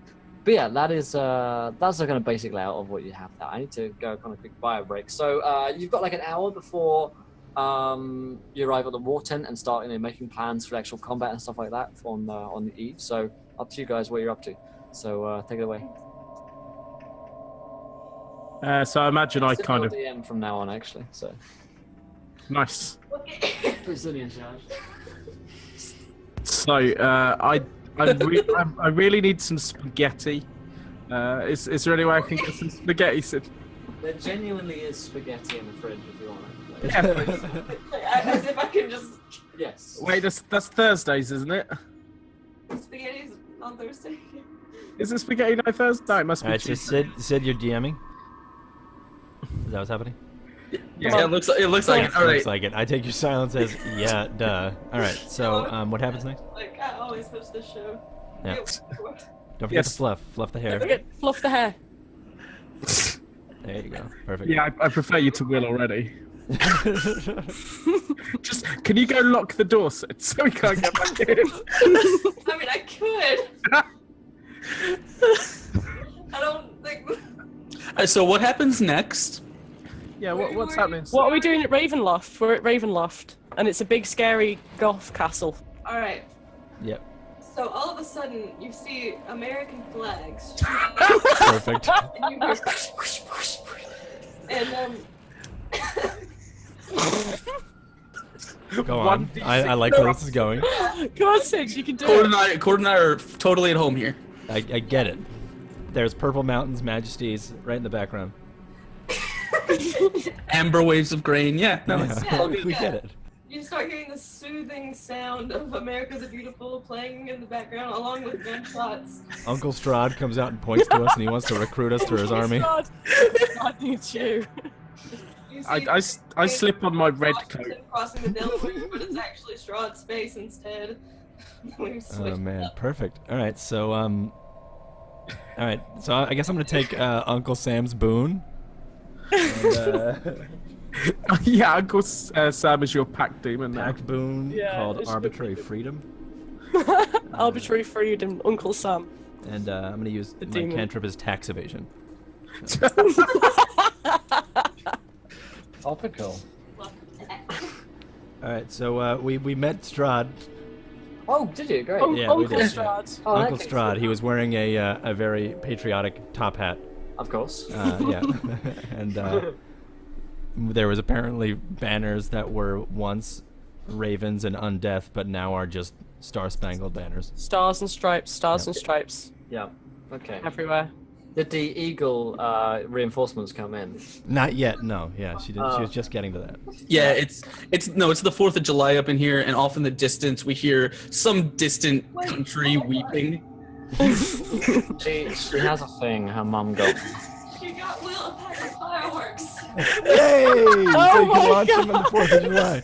Oh, that's gonna be fun. You're gonna be there for Good the luck 4th of trying to get July. this back home. Well, That's gonna be amazing. Why can't I take him home? please light some for me now. Come on, the stream wants to see them. Just let's start lighting them now. Yeah, just set one off. That's what you do with them. Patriot man. Light him up. Were they called Patriot Man? Yeah. Patriot pack, but with no C in pack. Of course. Yeah. Americans missing them letters again in those Right. words. It's a habit. We need it. We need to take off a letter. Yeah. Man, one of them's called Trojan Warrior. Yeah. Ooh, totally American. Also the name for something else that you. Trojans. If Will was born in America, this would be called Encounter roleplay. Whoa, I thought you said something else. Ooh. I like it. Because we take out the U. Taking out the O. Maybe we don't take out the O. We'll do that. Not advised to take out the O. Don't take out the O. I drag us back towards the plot. Yeah, okay. I'll be that guy. This is the last train to Plotville, so Yeah, I jump on this train. I do not get on the railroad. you die. Rocks. That's simple. But you're resurrected and you're on the plot train. Bizarre. So Respawn. This is how you DM for those It's of a you who are like, Bioshock. It's a clone. how can I DM? This is the best way to do it. Railroad them or die trying. And then resurrect them on the train to Plotville. that's how you do it. Problem players, this is all you need. So You need. I Not a problem player? catch Kill up him. with Edrin before the kind of war chief meeting or whatever. Edrin, The war chief meeting? the warlords. Are they warlords? What? Generals. it was the war council, Mythox I thing. guess. Yeah. Okay, sorry, I didn't realise Warlords of they were elected. Is there like a war mayor and? Yes. Sir. Yeah. The war council. Yeah, so Enrin, I need to apologise. For what? I've taken myself away from everyone. I've acted like an idiot. I found your choice to be wrong, but I think I understand that we all have different paths, and just as you can't know how the things that I've seen or the things that I've done, I can't understand what's happened to you. And we all need to take our own path, and whether I think it's right or wrong, I understand that you're my friend and you've done nothing but prove you're my friend, and I just need to believe in that. and not focus on anything else. Well, I am your friend. It's understandable why you're questioning a lot of things. I mean, you're learning a lot about the world. So am I. I'm dead. No, There's a lot of things I'm learning myself. Like why I'm dead, how I'm dead. What do I do now that I'm dead? But if you look at these, and I point to some shambling dead, you're on game as always. You're not. You aren't these people. This is what we think of as the dead. You're something else. There's whatever has happened to you. It's turned you into you. And I've never ever met anyone like you or seen anyone do the things that you do. So maybe whatever has happened is for a reason. I like to think so. I like to think that my psyche and my consciousness is left to me and not the shambling waste, which is that, and I point at the same undead. But I feel like I've probably been in this cycle for a while now, and it's good to know how many possibilities there have been for me to finally reach the point where I am to fight against that is controlling the realm. This Strahd. I hope for all of our sakes this is the last cycle, and I hope whatever happens at the end of this lets you find some peace. Aye, me too. Me too. How are you feeling? Besides sorrow and apologetic. I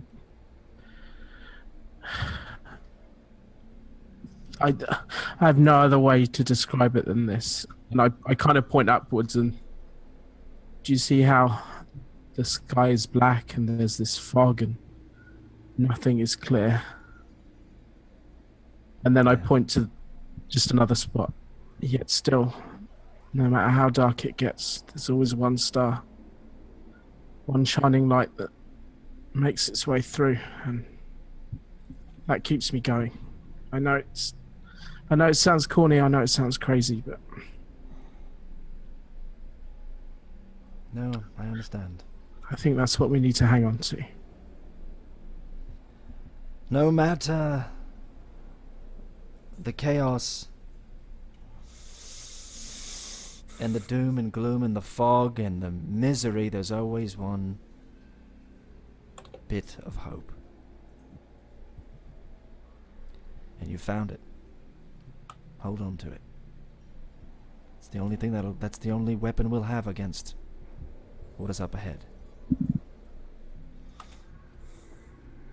I kind of smile at him and say, I'm glad I met you, Enrin. You taught me so much. I'm glad I met you, Miles. You've taught me so much.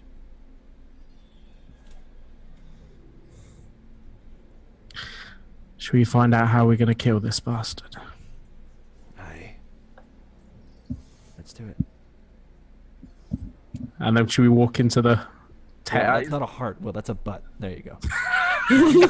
It's a butt. And Boris shows up. Okay, so cool. You head into the tent, and in this tent, it is a very, very dark tent, and within the very, very dark tent, there is some very, It's very... intense. It was... Yes. I got distracted by the Patriot Pac-Man, sorry. Just staring at the fireworks. So many colors. They always do. It's distracting. Right. I actually don't have ADD. It's just I live in America and there's always just so many colors and fireworks, right everywhere. right off screen. You just live in a firework factory, and that's just the problem. It's just there everywhere. It's So yeah, amazing. What a feeling. yeah, you enter the tent, and Lady Edith Gorhart is there around a table, and there are a bunch of chairs. There is a map on the table, a very large map, and lots of kind of like figure pieces, you know, like in war films, you see kind of figures kind of moving, sliding things across the table into different places. And it is, that's what you see. There was no one else in the room other than Edward, who was standing in the corner politely, looking slightly annoyed that you are not rubbing the mud off on the carpet as you enter in. Who pitched their tent? Don't know. Probably one of their thousands of undead soldiers. Probably took them a very long time, though. So I feel it in my heart, but that's where you feel it the hardest, man. You know, and I also feel it pretty hard from Sophie Dot. Welcome, Sophie Dot to the adventure. You are a gentle dot and a scholar. Thank you. We need ERP Heartbutt as an emote, I think. You already have one. It's got the mustache. Oh, Okay. okay. You can leave. Oh, and there's like this whole stream with mustaches. So you know which one's the butt? Get the fuck off my stream. Oh, but I've got someone else to welcome. We've got TV Cossacks to welcome. Welcome to the adventure, my friend. You sir are a gentleman and a scholar. Thanks for following. There are a lot of fun going on now. They're pretty uncontrollable, I will warn you. And if you guys are new, of course, do hit that follow button and join us. Thanks for joining Sophie and Cossacks. So, enter tent Lady Edith is sitting there. She was, of course, eating something. She's got a platter of cheeses in one hand, which she appears to be kind of eating from, and some wine seated on the table. There are empty chairs. Of course, there are empty chairs enough for one of each of you, and that is all. And she welcomes you in, says, sit down, sit down, sit down. I hop up onto the chair. I'll sit down too. Excellent. Now, Enrin, please. Sure. Sit down. Doctor, I've saved a seat for you by me. Yeah, he kind of ambles over a little bit excited. You can't really see it on his face, but he does. Yeah. And she smiles as you sit down. And she says, well then, generals, we have a plan to make for this battle. So, as you can see, this is the outline of the castle, and you see the kind of, this map laid out, which is of just the walls of the castle and shows the surrounding areas, the large kind of hill on the western side, which is stopping anyone from getting up it, as well as the general causeway, which leads upwards, which is obviously going to be a very punishing way up for an army because Strahd can just throw stuff at you the entire time. So clearly your force is going to have a very slow way getting up through the main kind of causeway up the hill because it's highly defensible. There is a southern wall which you could come up through, but you'd have to go all the way around the castle. So you know what? I could draw a quick map on Roll20 for this for us to visualize castle a little bit more. So it's going to be a terrible one, but it's going to be fun. So we're still looking at a zombie beholder, so it's true. Let me. It's basically that. Yeah, it's close enough. Yeah, you get the idea. You get the idea, right, guys? Let's bring players in. This one here, and let's just draw a quick freestyle map for you guys to look at. So, Styling. it's freestyling. That's what I do. You did on your birthday. Do not draw dongers. Fine. If this is the castle, it's a circular castle, is Ravenloft. Almost cams. Oh yeah, They tried their best. I always forget. Almost. They tried. We try what we think. So there is the kind of main causeway coming up here. I demand you remove dongers from. It's a heart. it's a heart butt, okay?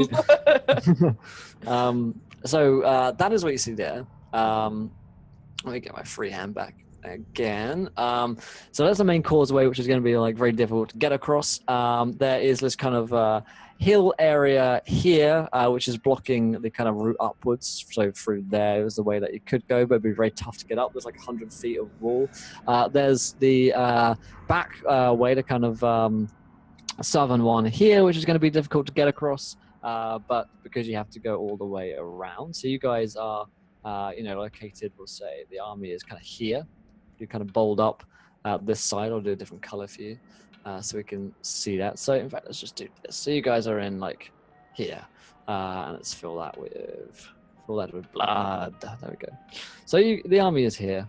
Your army. That's the way up. Then you could come all the way around here in a back way. Come up the back passage, as it were. But it would take you, these kind of sides here would be difficult to get up because you have to go all the way around and take the hail of fire, which would come at you from Right. So you've got all this, a long way to get to any available entrance. And the available entrance would be like here. This is where the gate is here. So you could try and bust through that gate there. Any questions? This probably isn't the clearest thing in the world, but there you go. Where's the happy little bush? The happy little bush died, Gareth. It died. So the circle is in fact the castle. Indeed. Okay, Yeah. just checking. They killed the bush in Tinker's Tail because the guy was hiding in it. I killed the bush and Tinker's Tail. Yes. Fuck that bush. Mm. It was a shitty bush. You couldn't even. Nice. You could Have see you his head said sticking you up said the you top. weren't going to draw any dongas, and yet here you are saying. That's what happens when Sydney leaves. She can't censor me anymore. Oh man, rip bush, right? Times are fucked up. Why? I really want to add that as a quote, but we can't. Oh man, Oh no, I've lost chat now. you've lost chat. Don't worry, let's do it. Yeah, I had it popped up and then it's gone. So this is the castle. I will ask. Do you know of? All right, you need to go through this thing one more time, while I have cam set. Sure. So this here right here. Let me do it in brown. Let's do it in green. Let's just make some different colors here. So this here is the main causeway upwards. It's going to be very Brown stuff. difficult to get up there because it sucks, and it's obviously the most well-defended part of the castle. It's the front door, so you're not going to have an easy time getting through the fucking front door of the castle. You could come from this side here, I guess to the north, and you would have a very difficult time getting up there because there is like 100 feet of hill that you'd have to get up, and it's not really hill, it's more like cliff, I suppose. It's like sheer, and very, very difficult for a man to climb, let alone a zombie to climb. Of course, remembering your warriors are like skeletons and zombies, they're not going to have an easy time. They're not particularly mobile. Use them as ladders. Got it. Yeah, exactly. And you come all the way up kind of this flanking side here, but it would be difficult because you'd have to go all the way around if your army is in the east here. You'd have to go all the way around. You'd take all the fire, all the kind of punishing fire and attacks that you would take getting to this entrance here, and let me draw the shape for you so you can see it a little better. So this entrance here would be like the gateway, just about here. So that would be the next kind of gateway to get in. You have to go all the way around, which would be difficult and punishing. So thanks, Psychedelic. Thanks, man. What's up, nice guy? Good to see you, dude. So yeah, those are your sort of options, I suppose. I will ask her. Yeah. Is there any way for us to get in unnoticed? She laughs. No. I sit there completely deadpan. No. Dennis, you have a cloak of invisibility and a way to make sure a lord of a realm cannot see you. It seems highly improbable and incredibly risky. I think siding with you is a risk on its own. I think we've taken our fair share Yes, of risks. yes. She's like tidy of shit now. Caesar will sort of put his finger down and say, I think that looks like a good way in. And he's pointing to the front door. Yes, that is. She kind of places a hand on you, kind of pats your head. That is very, very observant of you, Doctor. No, you misunderstand. They will never be expecting an actual entrance from the front. They will be expecting a siege from the front. Do explain. Well, there are always secondary ways in. There must be portcullis or some sort of drain, anything, a place to mind the gate, accessible from outside in some way. There maybe not the front doors in particular. If you tie all of the forces up at the front door, we can scout around and see if there's any smaller, less obvious ways in. That sounds like a good idea. I am more than willing to let you take a raiding party to scout out. Of course, it would be highly dangerous going anywhere near the castle. But we have to go there. Indeed, of course. But the idea with the entire army is that whilst there are tens of thousands of them, it's unlikely that one of us gets hurt. And the zombies themselves are rather unintelligent creatures, so we can't really send them. We need a real pair of eyes. Fresh. Quite literally, fresh pair of eyes. Do you know how big Strahd's forces are?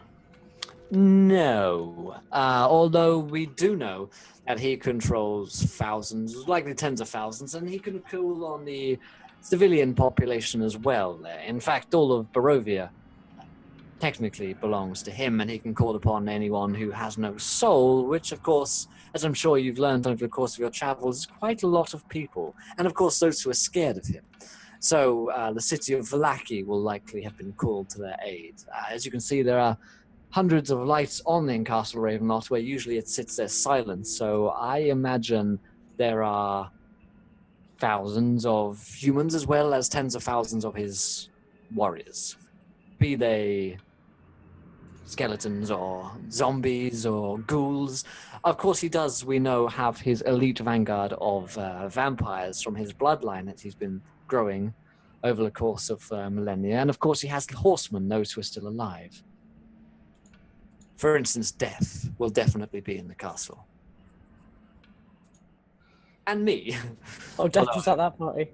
Won't be at his side. Yes, Death will no doubt be leading his Death Knights, the Black Guard, who are incredibly dangerous warriors, the harbingers of doom.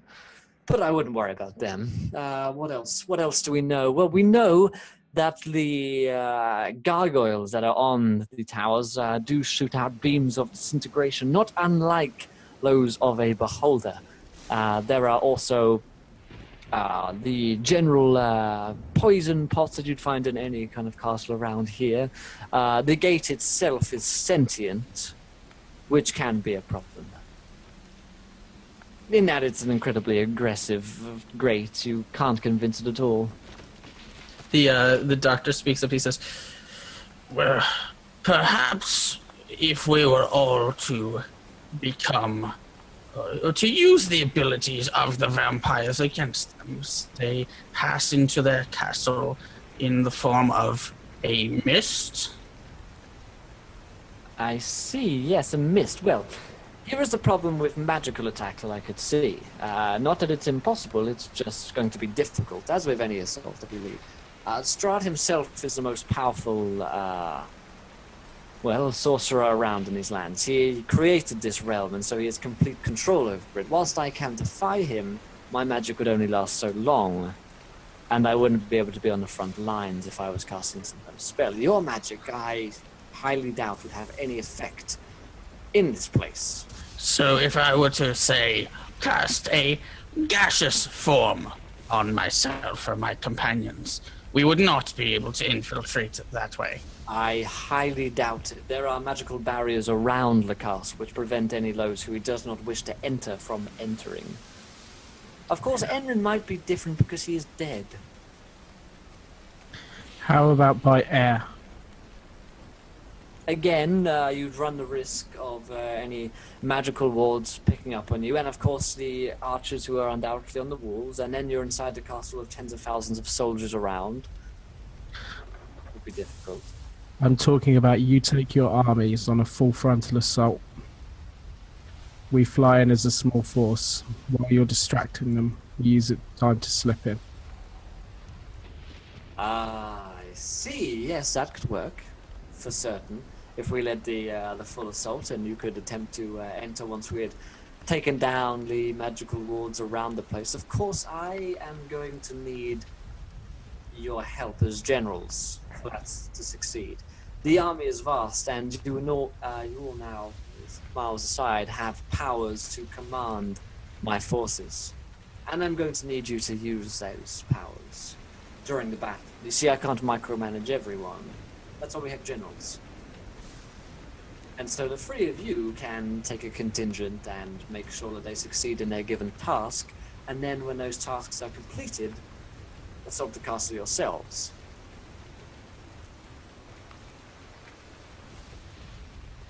Sound good?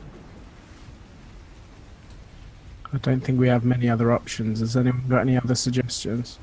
I'm all ears. Well, if we cannot use my magic or my patron's magic to infiltrate the castle, then no, there's not much I can provide. Can I have a chat with Belphegor? Yes, you may.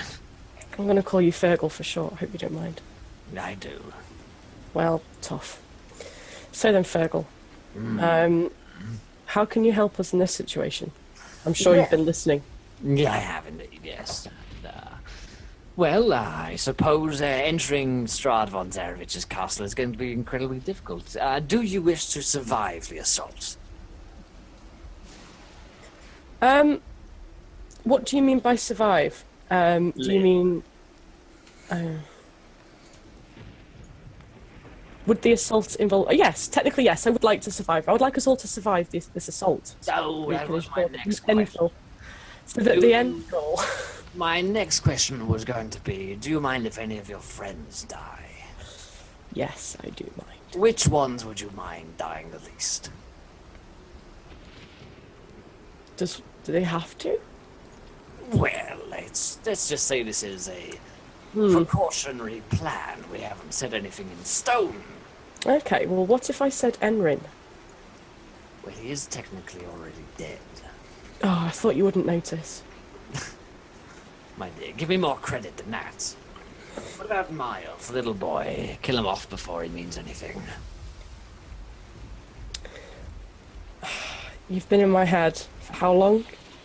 Do you not know what's going on in there at the moment? Yes, you have. About Miles, yeah? Before he means anything? Yeah, just... I thought you might wish to crush them. Not at the moment. Let's talk about that later. Then the doctor. Let us kill him. But he has done so much to help other people live. Yes. Are you making me choose between the three of them? I'm not entirely sure I can make this decision without their consent. Scoffs. Is it alright if you die? I mean... Well, feel free to ask the doctor, but I feel like the element of surprise might be somewhat lost on us. We could talk about his feelings if you want to. Fergal, I don't appreciate the sarcasm. Well, let's say that. What's your... little doctor dies. Let's just go along with this assumption, my dear. I Okay. can get you inside the castle with no amount of effort on your side, all on mine. You get inside, but I would have to thank Carl following. Welcome, Carl. So, Spencer, you are a gentleman and a scholar. Thank you for following. But I get inside the castle. No difficulty on your part. Easily inside. I get you within the deep chambers where you need to be. You see, Ravenloft itself is a maze. Once you're inside, that's only half your problem. You need to find out where Strahd is. I can find him for you. Get you in the right place. give you a few tips on exactly how to end him.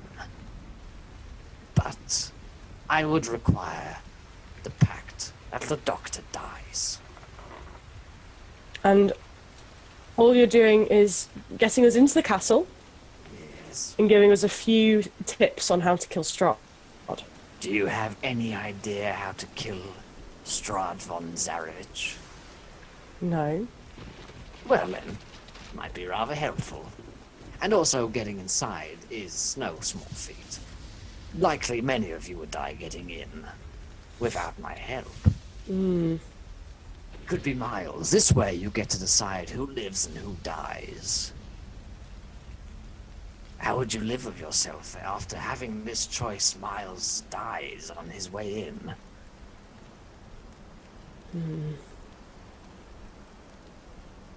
Can I hold that thought? Can I come back to you on that, Fergal?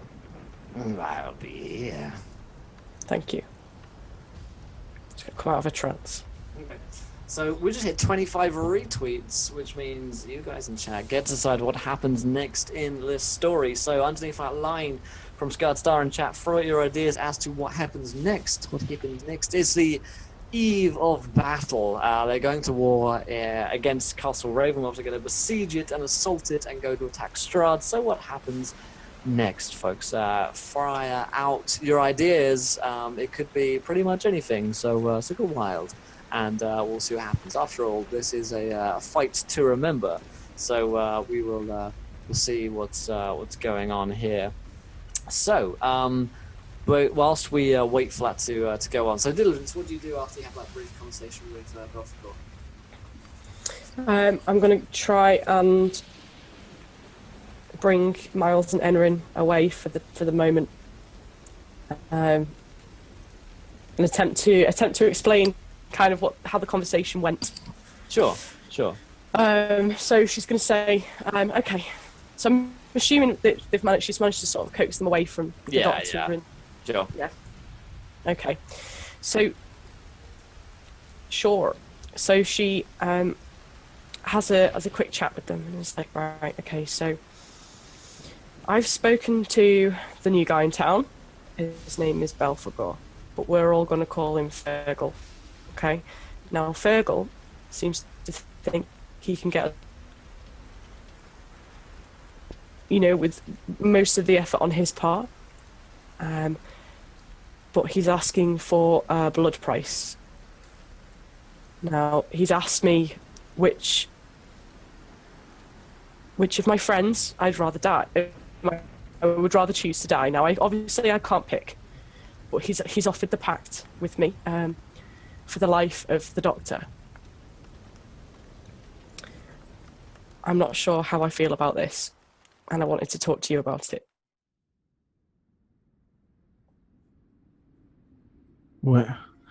When does he need our soul?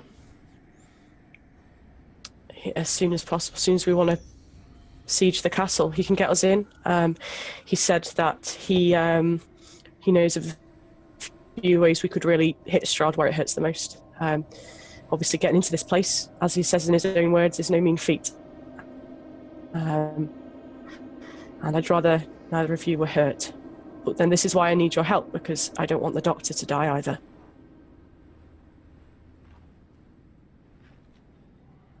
So he can get us in, but at the price of the doctor's life? Yeah, he can get us in and potentially a head start on Strahd as well. Why don't we talk to the doctor? I was worried you'd say that. I mean, he dies, he just comes back. Right? I mean, I did try to offer your life, but, Thanks. You feel the mental tapping in your head, Diligence. We should probably go and talk to the doctor now. Pick up. Hello? Finally. Now, point of clarification. If he dies, his soul belongs to me. He will not come back. He will be mine. I will torture him until the end of his days. Which will be eternal. He will never really end. Fergal, what if I choose another method? What if we find another way into the castle without your help? Well, then feel free to take it, but beware the consequences. What are the consequences? That your other friends may die. Many of them, all of them. Miles might die. This way, it's a guaranteed sure thing. The doctor dies, no one else. Once you're in the castle, I can't guarantee anything, of course, but your initial obstacle, well, you're halfway there.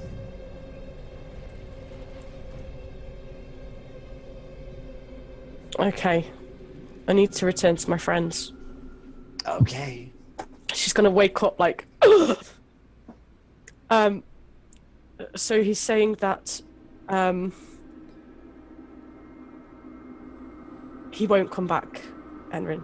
His soul will belong to him, and he will be tortured for the rest of time. But if we choose another path, there is every eventuality that everyone could die. I don't know what to do.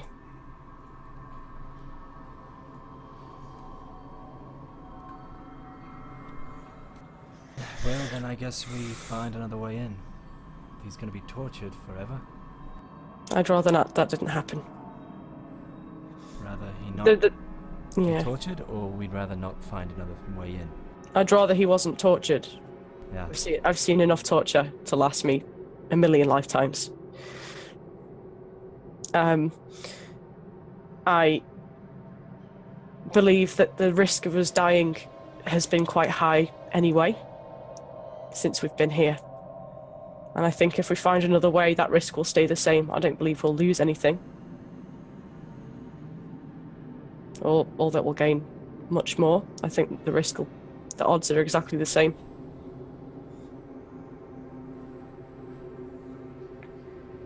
Maybe get some firm guarantees on how he plans to get us in and what he's offering. Do you trust him yet? I don't trust him at all. So how do you know he's going to actually stick to his word? Because we have a pact.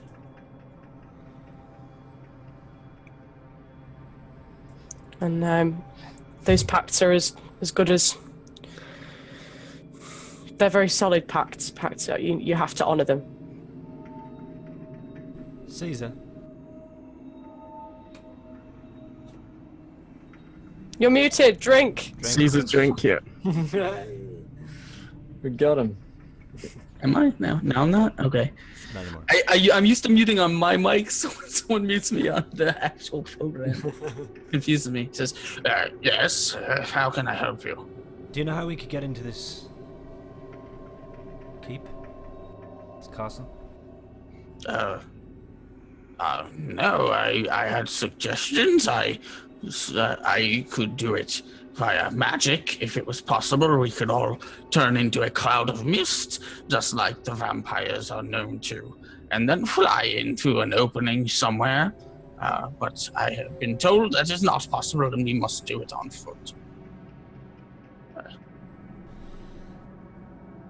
well. We can't do that because of magic wards, you said?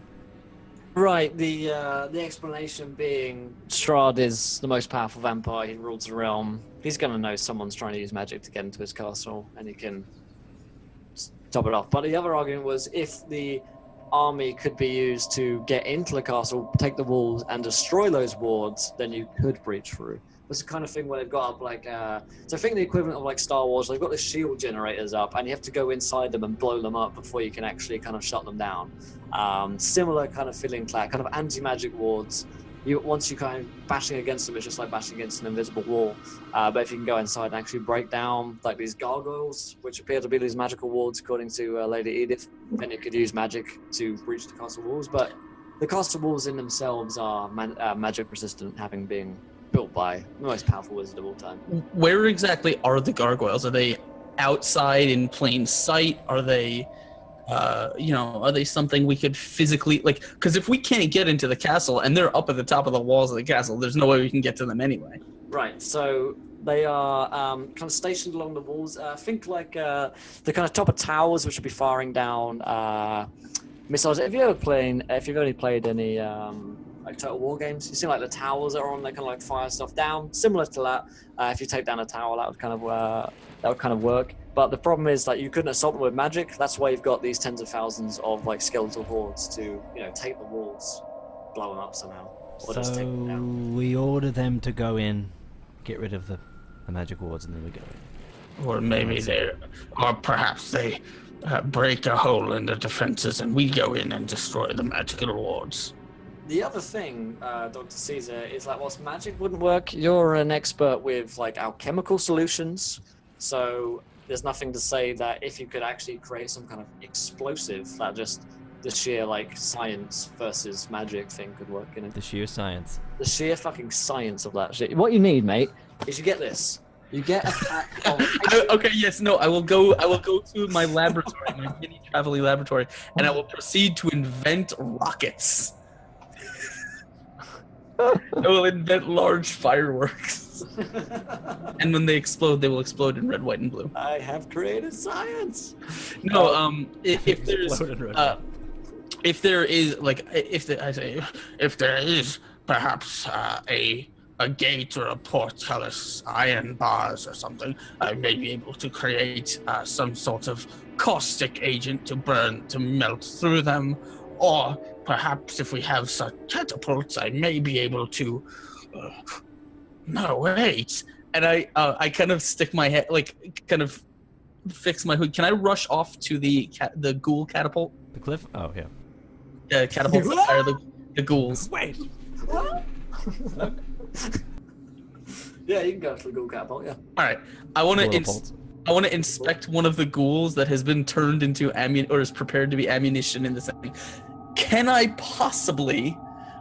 with enough work, can I possibly rig it so that when the ghoul is fired, it like something in its stomach causes it to like explode on contact? Sure. Or get delayed fuse. Yeah, that sounds cool. It's the plague. So you wanna are you gonna try and coat the ghouls in this like material? No. I wanna fill it, like I wanna make it drink something. Like make it fill its stomach with something, so when it fires and like it's just flying through the air, and when it lands, there's like a delay, so it has time to get where it needs to go, and then it explodes. Okay, that sounds good to me. So that sounds like some kind of trick. So like just any, it's good, whatever. I guess like Arcana is the closest thing we have to like creating magic-y Oh shit. my god, do I even have Arcana? I don't know if I do. Kind of like I guess. I don't have Arcana. I'm not that kind of warlock. I'm not that kind of girl. Roll me a I guess like a medicine check. It's like I have medicine. Kind of There really isn't. Yeah. There's no like alchemy check in this game. So. I'm not very. I'm majorly like wisdom and charisma are my things. So I rolled an 8. I'm gonna use my inspiration on that because I have it and I definitely need the inspiration here. So fingers crossed. 22. 22. Thank you for the inspiration. We needed it. There we go. Thanks, XP.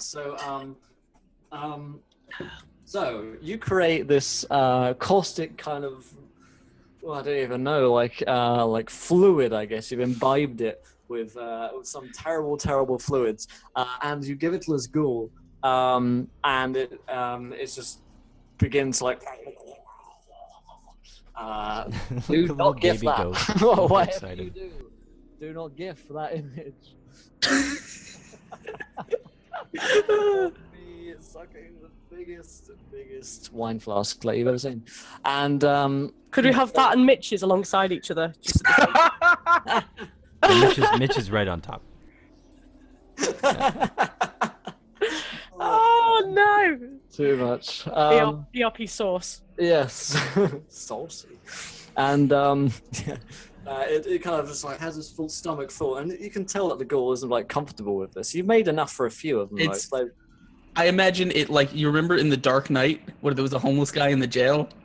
Yes. It's a lot like that. He's just still like, oh, this feels so good.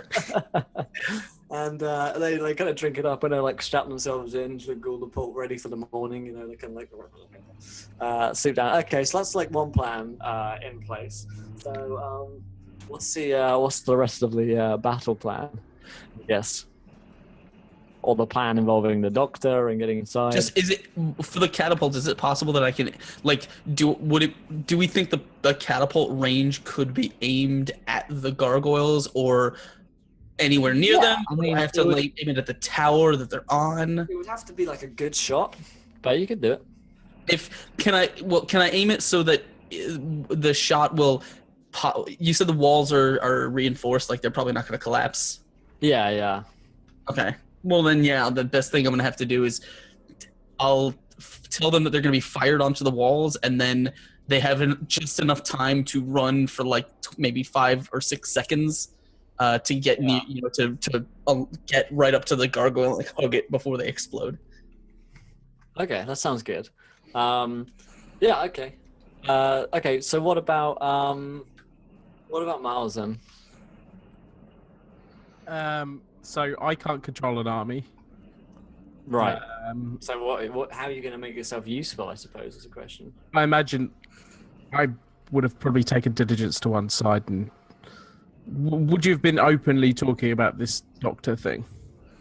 And your I Not think openly. you decided to have that conversation with the two of you, but you were straw polling at the time. oh, so she did have that conversation. Yeah, I Yes. kind of brought everyone to one side away from the doctor and the mistress, even though she's blatantly listening. So Miles is just going to say, I cannot tell you what to do. You've been given a decision that I could ever make, but I trust if the situation was dire and a decision needed to be made, I would trust your decision. And I think you would make the right one. God damn, why do you trust me again? Well, the last decision I made, Miles, it didn't involve you, so I thought. I didn't hear that bit. You're unplugged, I think. Have you muted yourself? Keep drinking. Just keep drinking. That's the plan. Keep talking. Keep drinking. Yep. There we go. Is that better? Yeah. Sorry. Apparently, my default audio device has changed multiple times. Impressive. There we go. You should Okay. probably see a doctor about that. I think that's, yeah. It happens more than 4 hours. Yeah. That's what you're likely to do. So you can high five me, I guess. Yeah. So sorry, what did you say after the last decision I made involved you? The last decision I made didn't involve you, so I thought I'd involve you in the decision-making process. I trust you.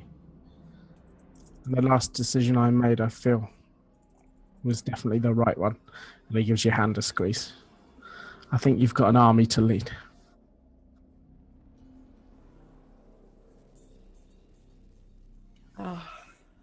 And Miles is just going to kind of get himself ready for war, basically. He's going to get Jem, who was his pegger pony.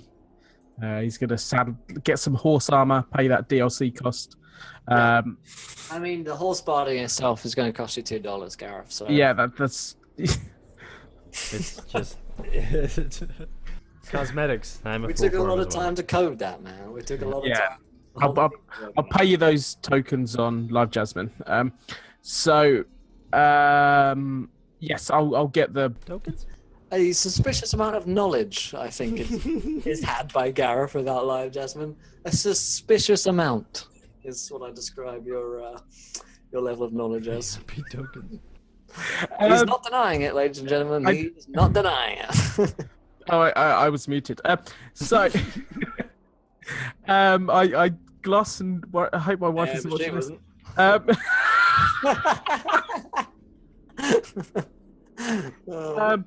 I forget what I'm doing.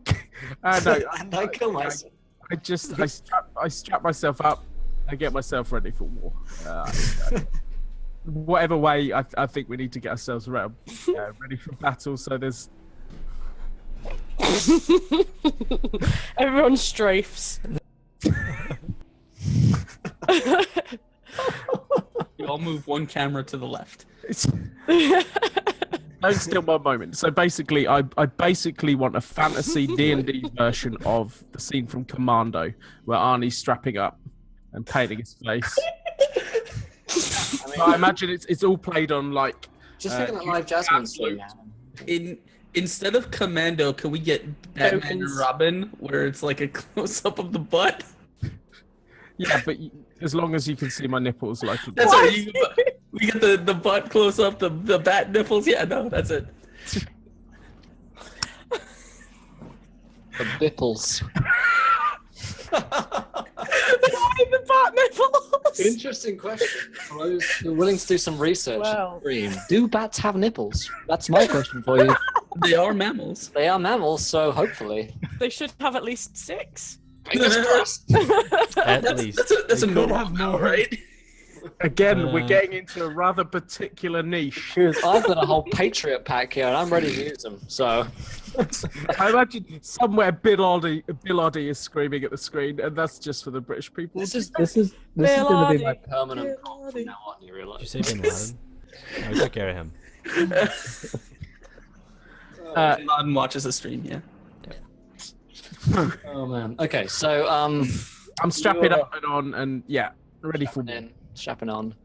All right then. Okay, so Dr. C's done his work. Enron, I suppose, are you going to take command of a certain section of the army? If so, decide which section you like. So, is there like a giant hulking flesh beast?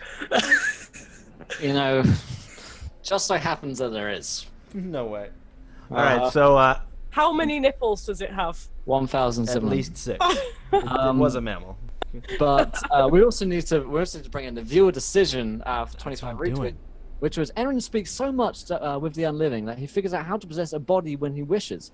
His eyes fall upon an apt body of his choice that may help him.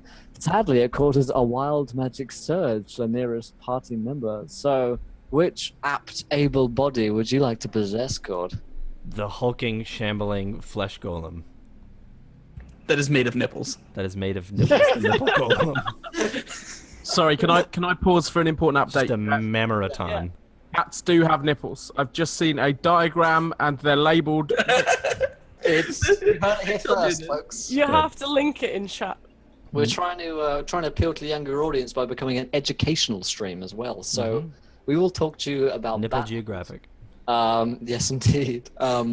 Encounter bat nipples. Welcome to the adventure, my friend. So you see,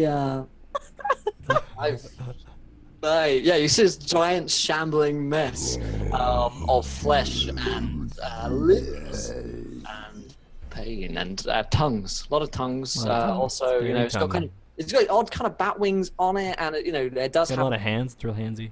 It's been confirmed. If it has nipples, you can milk it. And I mean, that's the first thing that springs to mind when you see this giant bat nipple monster crawling along. So yeah, I'm gonna close my eyes, let my eyes roll the back of my head, and like go into And think of England. just think of England. Your turn's up, Cord. And Oh well.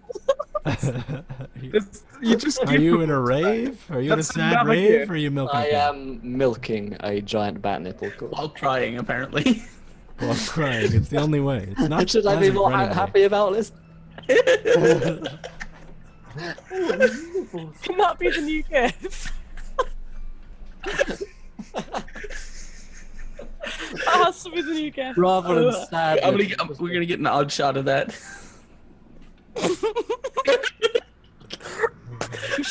You should have unfollow alerts as well. And that should be the gift for that I one. imagine there would have been like 100 just then. Good night, sweet. Everyone closing the tab. Yep. Fuck. My wife can't see this.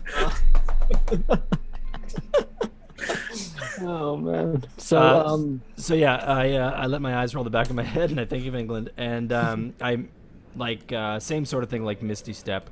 yeah. I like explode in like a spectral fog, and then this thing just kind of like looks back at everybody as I like warg into it, kind of. And then it just like kind of looks back at you guys. And then I slowly control this thing just to like umber towards the gates, the main doors. All right. And then dash it into oblivion. Rush into oblivion. All right then. So like the main assault is planned to happen in the morning, but if you want to go ahead and just kind of go for it. Also, he has to roll a d10,000. You also have to roll. Not me. The party member has to roll a d10. Oh, someone has to. So, Cord, I guess you can decide who the nearest person is. Who are you gonna walk up to and just? Yeah, who gonna? I guess I'll roll a d3. Who's gonna milk you first? Yeah, he's covered in nipples, so someone's getting the milk. Someone's got to do it. What the fuck? What have we done? All right, so slash roll one. 1D nipple. D 1D nipple. Make it tap There we down. go. I rolled 1 on the 1D nipple. So let's do it on the 1D3. All right. If it's gonna roll. Let's see. Number Still one. 1. Gareth, Hey, you've been magicked. Number 1. All right then. That's number one. So. All right then. Wild Magic Surge. Gareth 1D 10,000. 7,466. You're proud of that one, aren't you? 7,466. It's the small things. 7,466 is target's nose and one ear exchange places. Ew. Yeah. So your nose, your left or right is my question. Your left nose or your right nose? Yeah.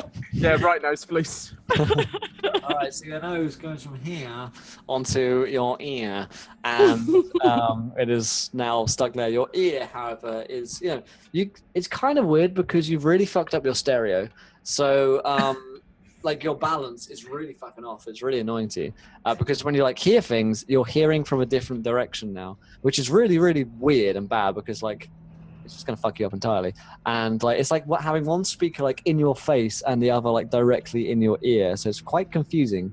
And like your auditory like feedback is completely like off balance in a way, so you're like kind of deaf almost in a way because like the balance of when like your brain hears things is coming from two like different places, I guess. So you're hearing it first from your nose ear, and you're hearing it again from your left ear. Also, just balance in general, because your ears, the fluid in your ears are what keep you level. So now it's like you're tilting to this side. You should have this like sort of permanent lean now, because he's here and here. He's like, kind of like that. How do I smell, Will? You smell. You smell like the sound of birds. Through your ear now. You can smell. You smell your hair. You smell nipples, is what you smell. You look over and you see Cord. You see Enrin, who has become a giant bat abomination. Bat momination. So I'm gonna pull like I'm gonna get like a bandana and put it over my face because I feel hideously disgusting. You are. You really are. Hideously You disgusting. mean you hide your ear on your face? Yeah, so without I the tie nose it on above your my ear. ear, which is pretty good at having something tucked underneath it, so it works quite well. Yeah. You can hold pencils on your nose, which is cool. This is pretty cool. Yeah. So that's a good thing. Easy to wash your ears. Yeah. But other than that, you are a horrible abomination. So anyway, that is what happens to the end. We're kind of shambling off in bat form. Sorry. Diligence, you run into Miles. He's got a bandana across his face and some kind of protrusion here. Are you okay? Don't look at me. Okay. Are you okay? Just smell me. How do I sound? Just breathe deep. You look ready. You look ready for battle, Miles. Something's happened to me, Diligence. I don't know what's happened. You don't. Can I help? I'm gonna show you something. I don't want you to scream. Trust me, I've seen a lot of things. I take off my bandana. Oh my gosh. Okay, how did that happen? I don't know. Sorry. I think that horrible witch is playing tricks on me. Oh. And I suppose your nose is wet. Oh, yeah, there it is. Right then. She's gonna sort of see that you're looking a bit sheepish and upset about it, so she's gonna like tie the bandana around your face again. And she's gonna like fluff your hair up and there. As you do that, you see just from behind Diligence, the doctor's mask just comes over her shoulder. What is this? Yeah, that's what it is. Beak meets ear. He's just looking at you. No. If I find this, if this is anything to do with you, Doctor, I'm not gonna be happy. No, of course not. I would not do something so cruel. After this is all done with, I think I'm gonna need your help. I need to fix this. Yes, some cosmetic surgery, certainly. Unless the sinuses have been affected too, that might be more difficult to rearrange. We haven't got time for this. These tricks are just designed to put us off our game. Well, whenever we're ready, I have some new toys I have prepared. I am quite eager to see how they work. They involve ears and noses, these toys. No, the other kind. I'll test those later. Oh well, okay. Okay, so the night comes quickly as the camp rests. The undead just kind of like collapse over, basically. As night falls and you guys rest before the morning war, any last things that you guys want to do before the eve of battle? This is, of course, like the last time that you guys might ever see one another, being the fact that there's a big old battle coming tomorrow. So there is certainly some sobering moments and realizations that this is potentially coming towards the end of our fellowship, the end of your time together, I suppose. For those of you who've been traveling for a long time, and of course Dr. Caesar, who's joined recently, but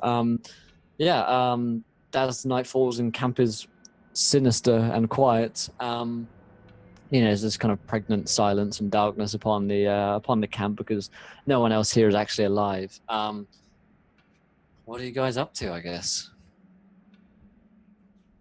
So, Enrin, are you still in kind of like beast form, I guess, for a while? Yeah, I'm still in this Just chilling. shambling flesh. It's not even for its a bit. final form. No, not even. You can kind of like park it in a sense.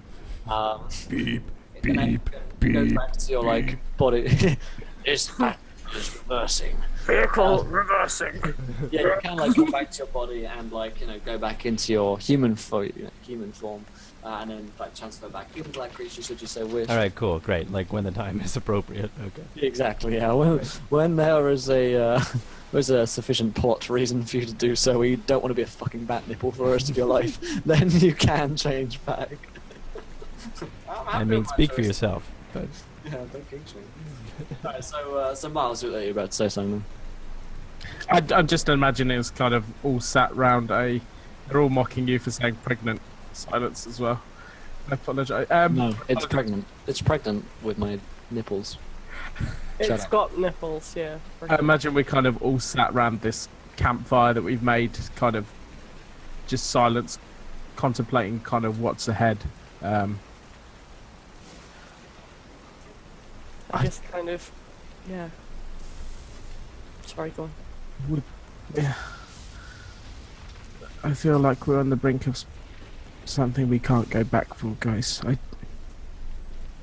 All of you, I just want to say thank you for everything that we've been through, and thank you for staying beside me. I don't think I could have got anywhere near as far without you. You're the first people that I've ever been able to call my friend.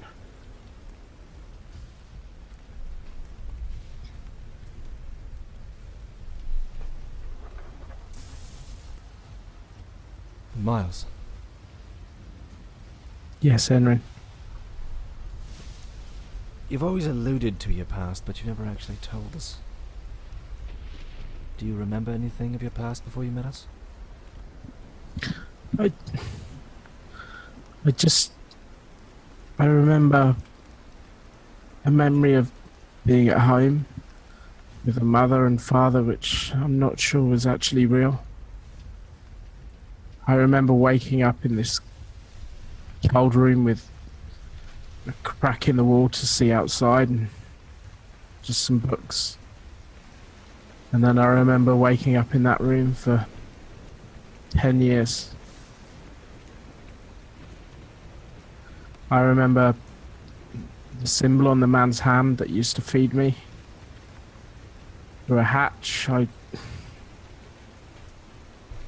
remember finding my chance to escape and not knowing the world that I'd gone into. But none of them feel like real memories. None of them feel like there's anything gained. It feels like so much of our life has just been waiting for meaning, and I feel like I've got that now.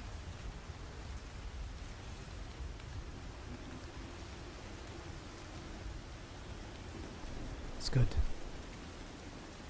Do you remember when we all met? And you had that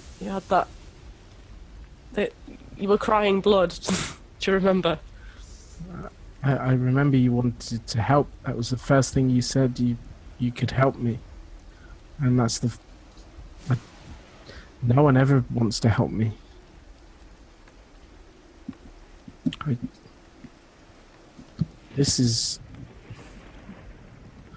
I don't know whether this was fate or whether this has happened time and time again and we don't remember, but something makes me feel that we were meant to meet like that.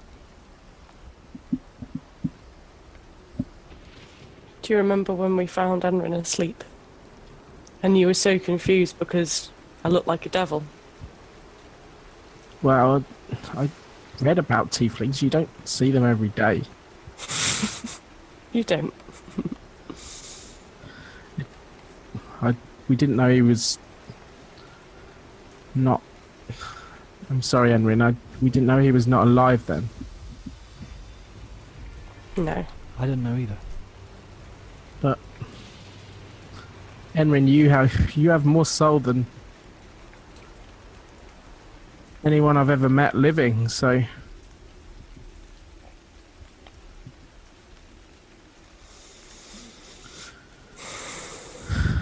You're the bravest boy I've ever met.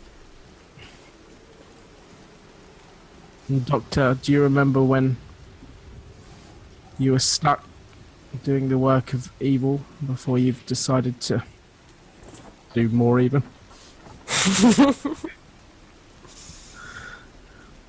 Of course, I have been laboring in this place for a very long time. Motives aside, I really think you're doing the right thing. If we can stop some of this madness, I think we leave a legacy in this land that will not be forgotten. If it is what my patron has asked of me, it is what I will endeavor to see done.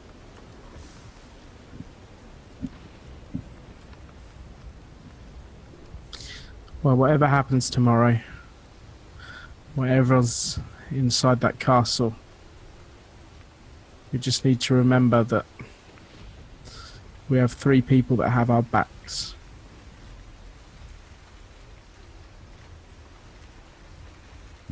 And I'm glad that I met every single one of you.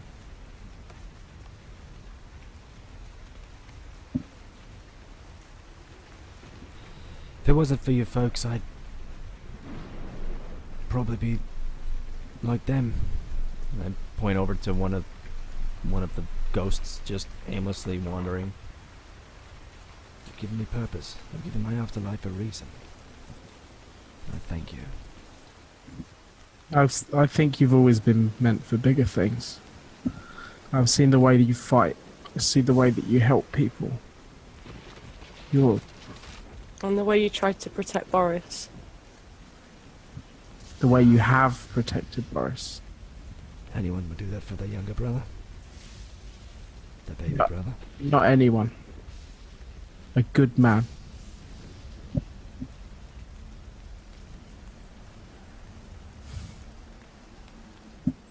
suppose so.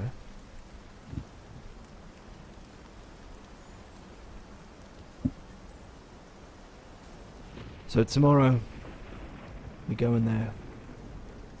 We killed Strahd. Yeah. Is that weird? And then what? Then I have a debt to settle. I look back to where Famine's chariot thing is up to. I say, I think we owe it to the whole of Barovia to hopefully give these people some peace. What will happen to me after?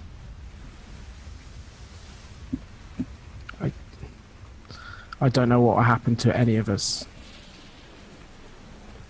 But I can promise you that no matter what happens to either one of us, I will keep you alive in my memories and my heart. And you have left a bigger mark on me than anything ever could.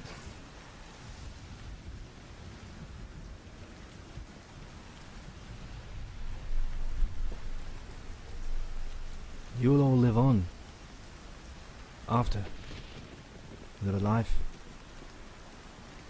You'll die. To be born again is something else. Maybe go to heaven or something like it. But what's to happen to me?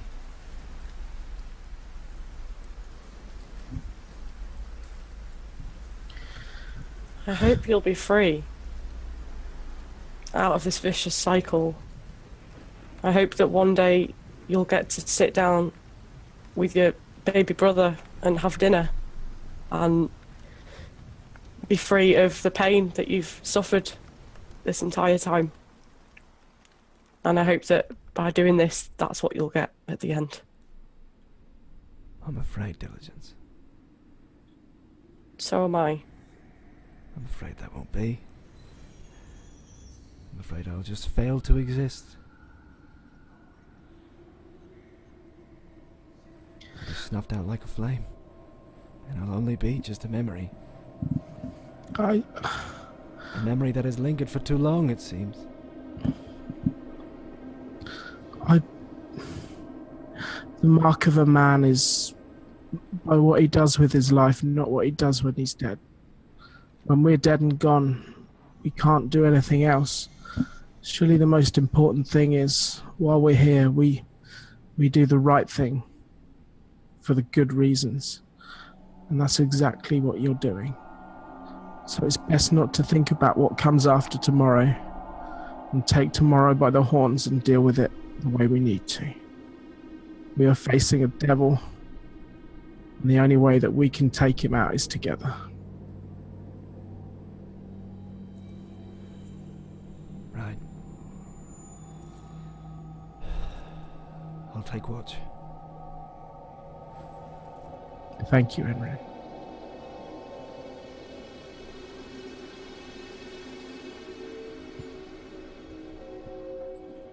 And scene? Yeah, sounds good. All right, then.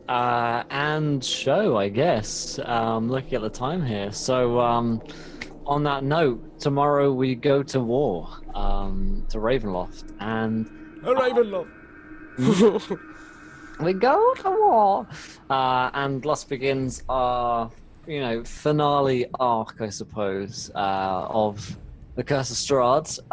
And so we've got plenty still ahead to go, but things are certainly coming to a head in this campaign, which is getting exciting.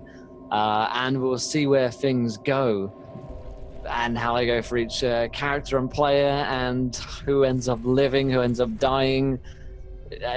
Truly dying, going to heaven, who knows? There's a lot to play for, and we'll find out in the next few episodes. But if you did enjoy tonight's episode, then thank you very much for coming along, every one of you, and for watching the prep stream earlier. I know we had a bunch of technical difficulties and stuff like that, but we worked through them, and we had a good time tonight. So also thanks to Alba Knocker for following. Welcome to the adventure. You are a gentle knocker. Annie Scholar, thank you for following. Of course, if you are new and you enjoyed tonight's session and you want to watch more, then we'll be back at the same time tomorrow playing games starting from 1 p.m. EDT, which is 6 p.m. BST in the UK and in kind of Eurozone stuff. This is so beautiful, even if I did only watch 5 minutes of it. It was a good show. So let us know what you guys thought. I enjoyed. It was a great show. I'm great. No, it was good fun watching these scenes play out and having more kind of downtime episode, I suppose, before we run into a whole lot of combat and a whole lot of dramatic things happening. So this episode was the breath before the storm, I suppose, and deep breath before a storm. So yeah, it was a bunch of fun. The Prelude, really, I guess. So let's go round and get thoughts on the show and hooks and plugs, things that you guys do and you guys get up to. So let's start with Lee. So Lee, what thoughts on tonight's episode? I guess. A lot of feels, man. Again, a lot of feels. At least I didn't cry this time, which was good. A lot of kind of sort of soul searching happening in this one. Am I making the right decision? What will people think of me? It's a bit like real life, actually, except without the devils, the demons in my head. And yeah, so it's been quite a good episode. Really good. I've really enjoyed it. Yeah. Awesome. Plugs and hooks and things that you do? Well, I am usually on Twitter, chatting a load of rubbish. Ginger Snapper, exactly the same tag as it is in chat. But I'm also, just want to hook and plug this little baby here. I am raising funds for Macmillan Cancer Research because I'm doing a rather large obstacle course. And if I can hit my target of £300, I will do it dressed as Schmeagol the goat. There's your... Wow. Wow, there's the incentive. Yeah. Blimey. If I can hit £300, I will do the obstacle course. 10k as Schmeagol the goat. Wow, that's impressive. So the outfit alone of Schmeagol, I looked up online, is £299. So it's going to be a close one, but there you go, guys. Check that out. And then you donate a crisp $1 bill. Yeah. Which is not enough. It's 70p in Britain, but it's 70p is worth.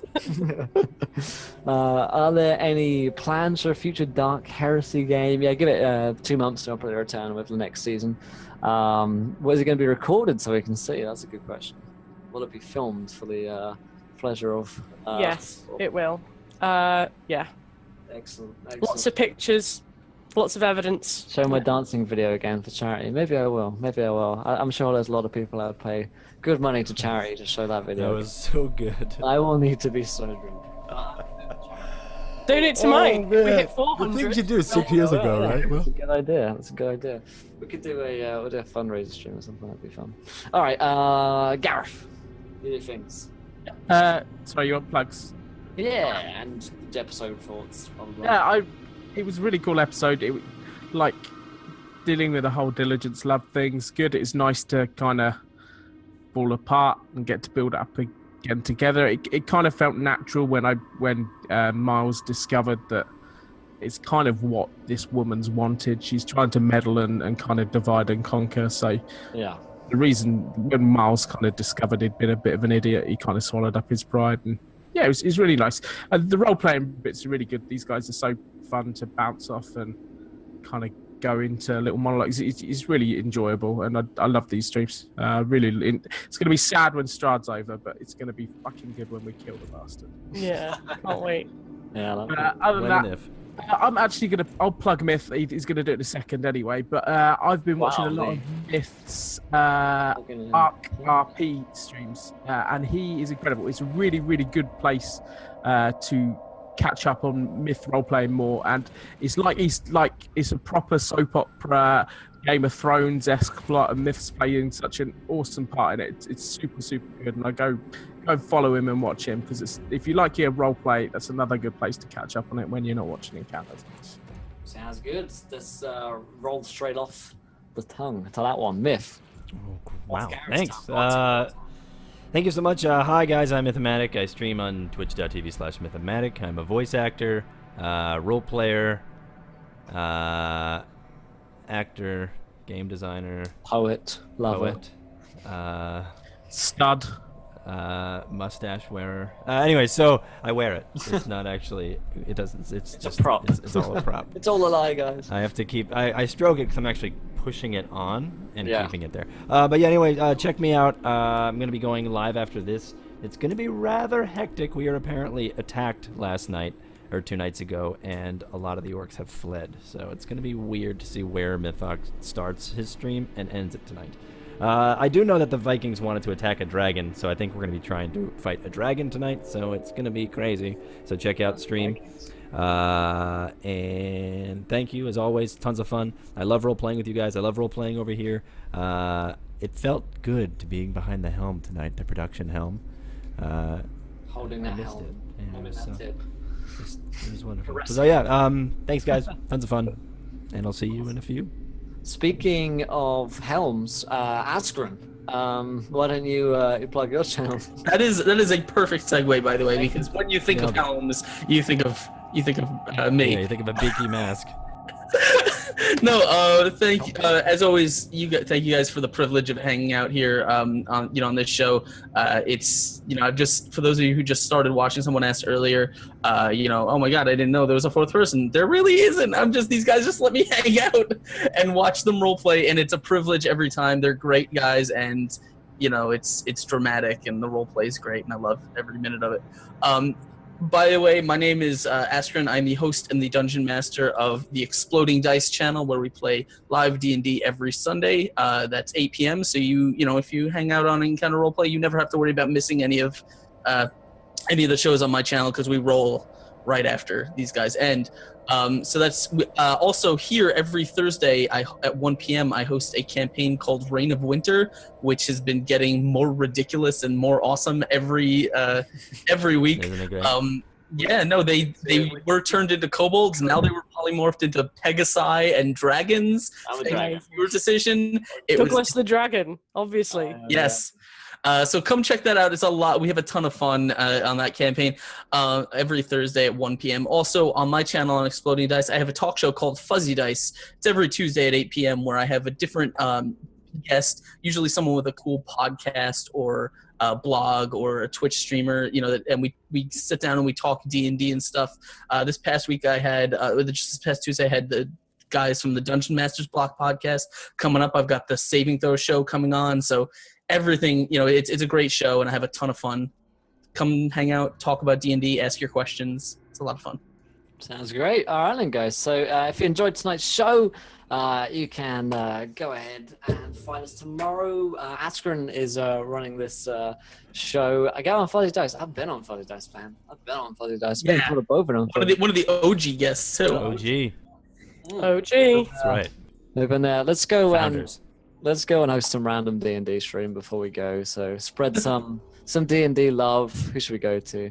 Let's go to Bubbernaut. I like Bubbernaut. He's a good guy. If you guys don't know Bubbernaut CCE, he's been streaming for a while. He streams a bunch of good D&D stuff. Looks like he's online. Maybe he's gone offline. I don't know. It looks like he's just crashed. I don't know. Speaking of hosting, Evil Squeegee came by and gave me a host on the show last night. It was awesome. Nice. Nice. Yeah. Who else do we like? We like Trainsy. Let's go host Trainsy. Trainsy's awesome. I like Trainsy. He's cooking, I think, isn't he? He is. He's cooking chicken pizza with pasta. He's got his tat on everything. All right then, guys. So we'll go host Trainsy. We'll go say hi in his chat.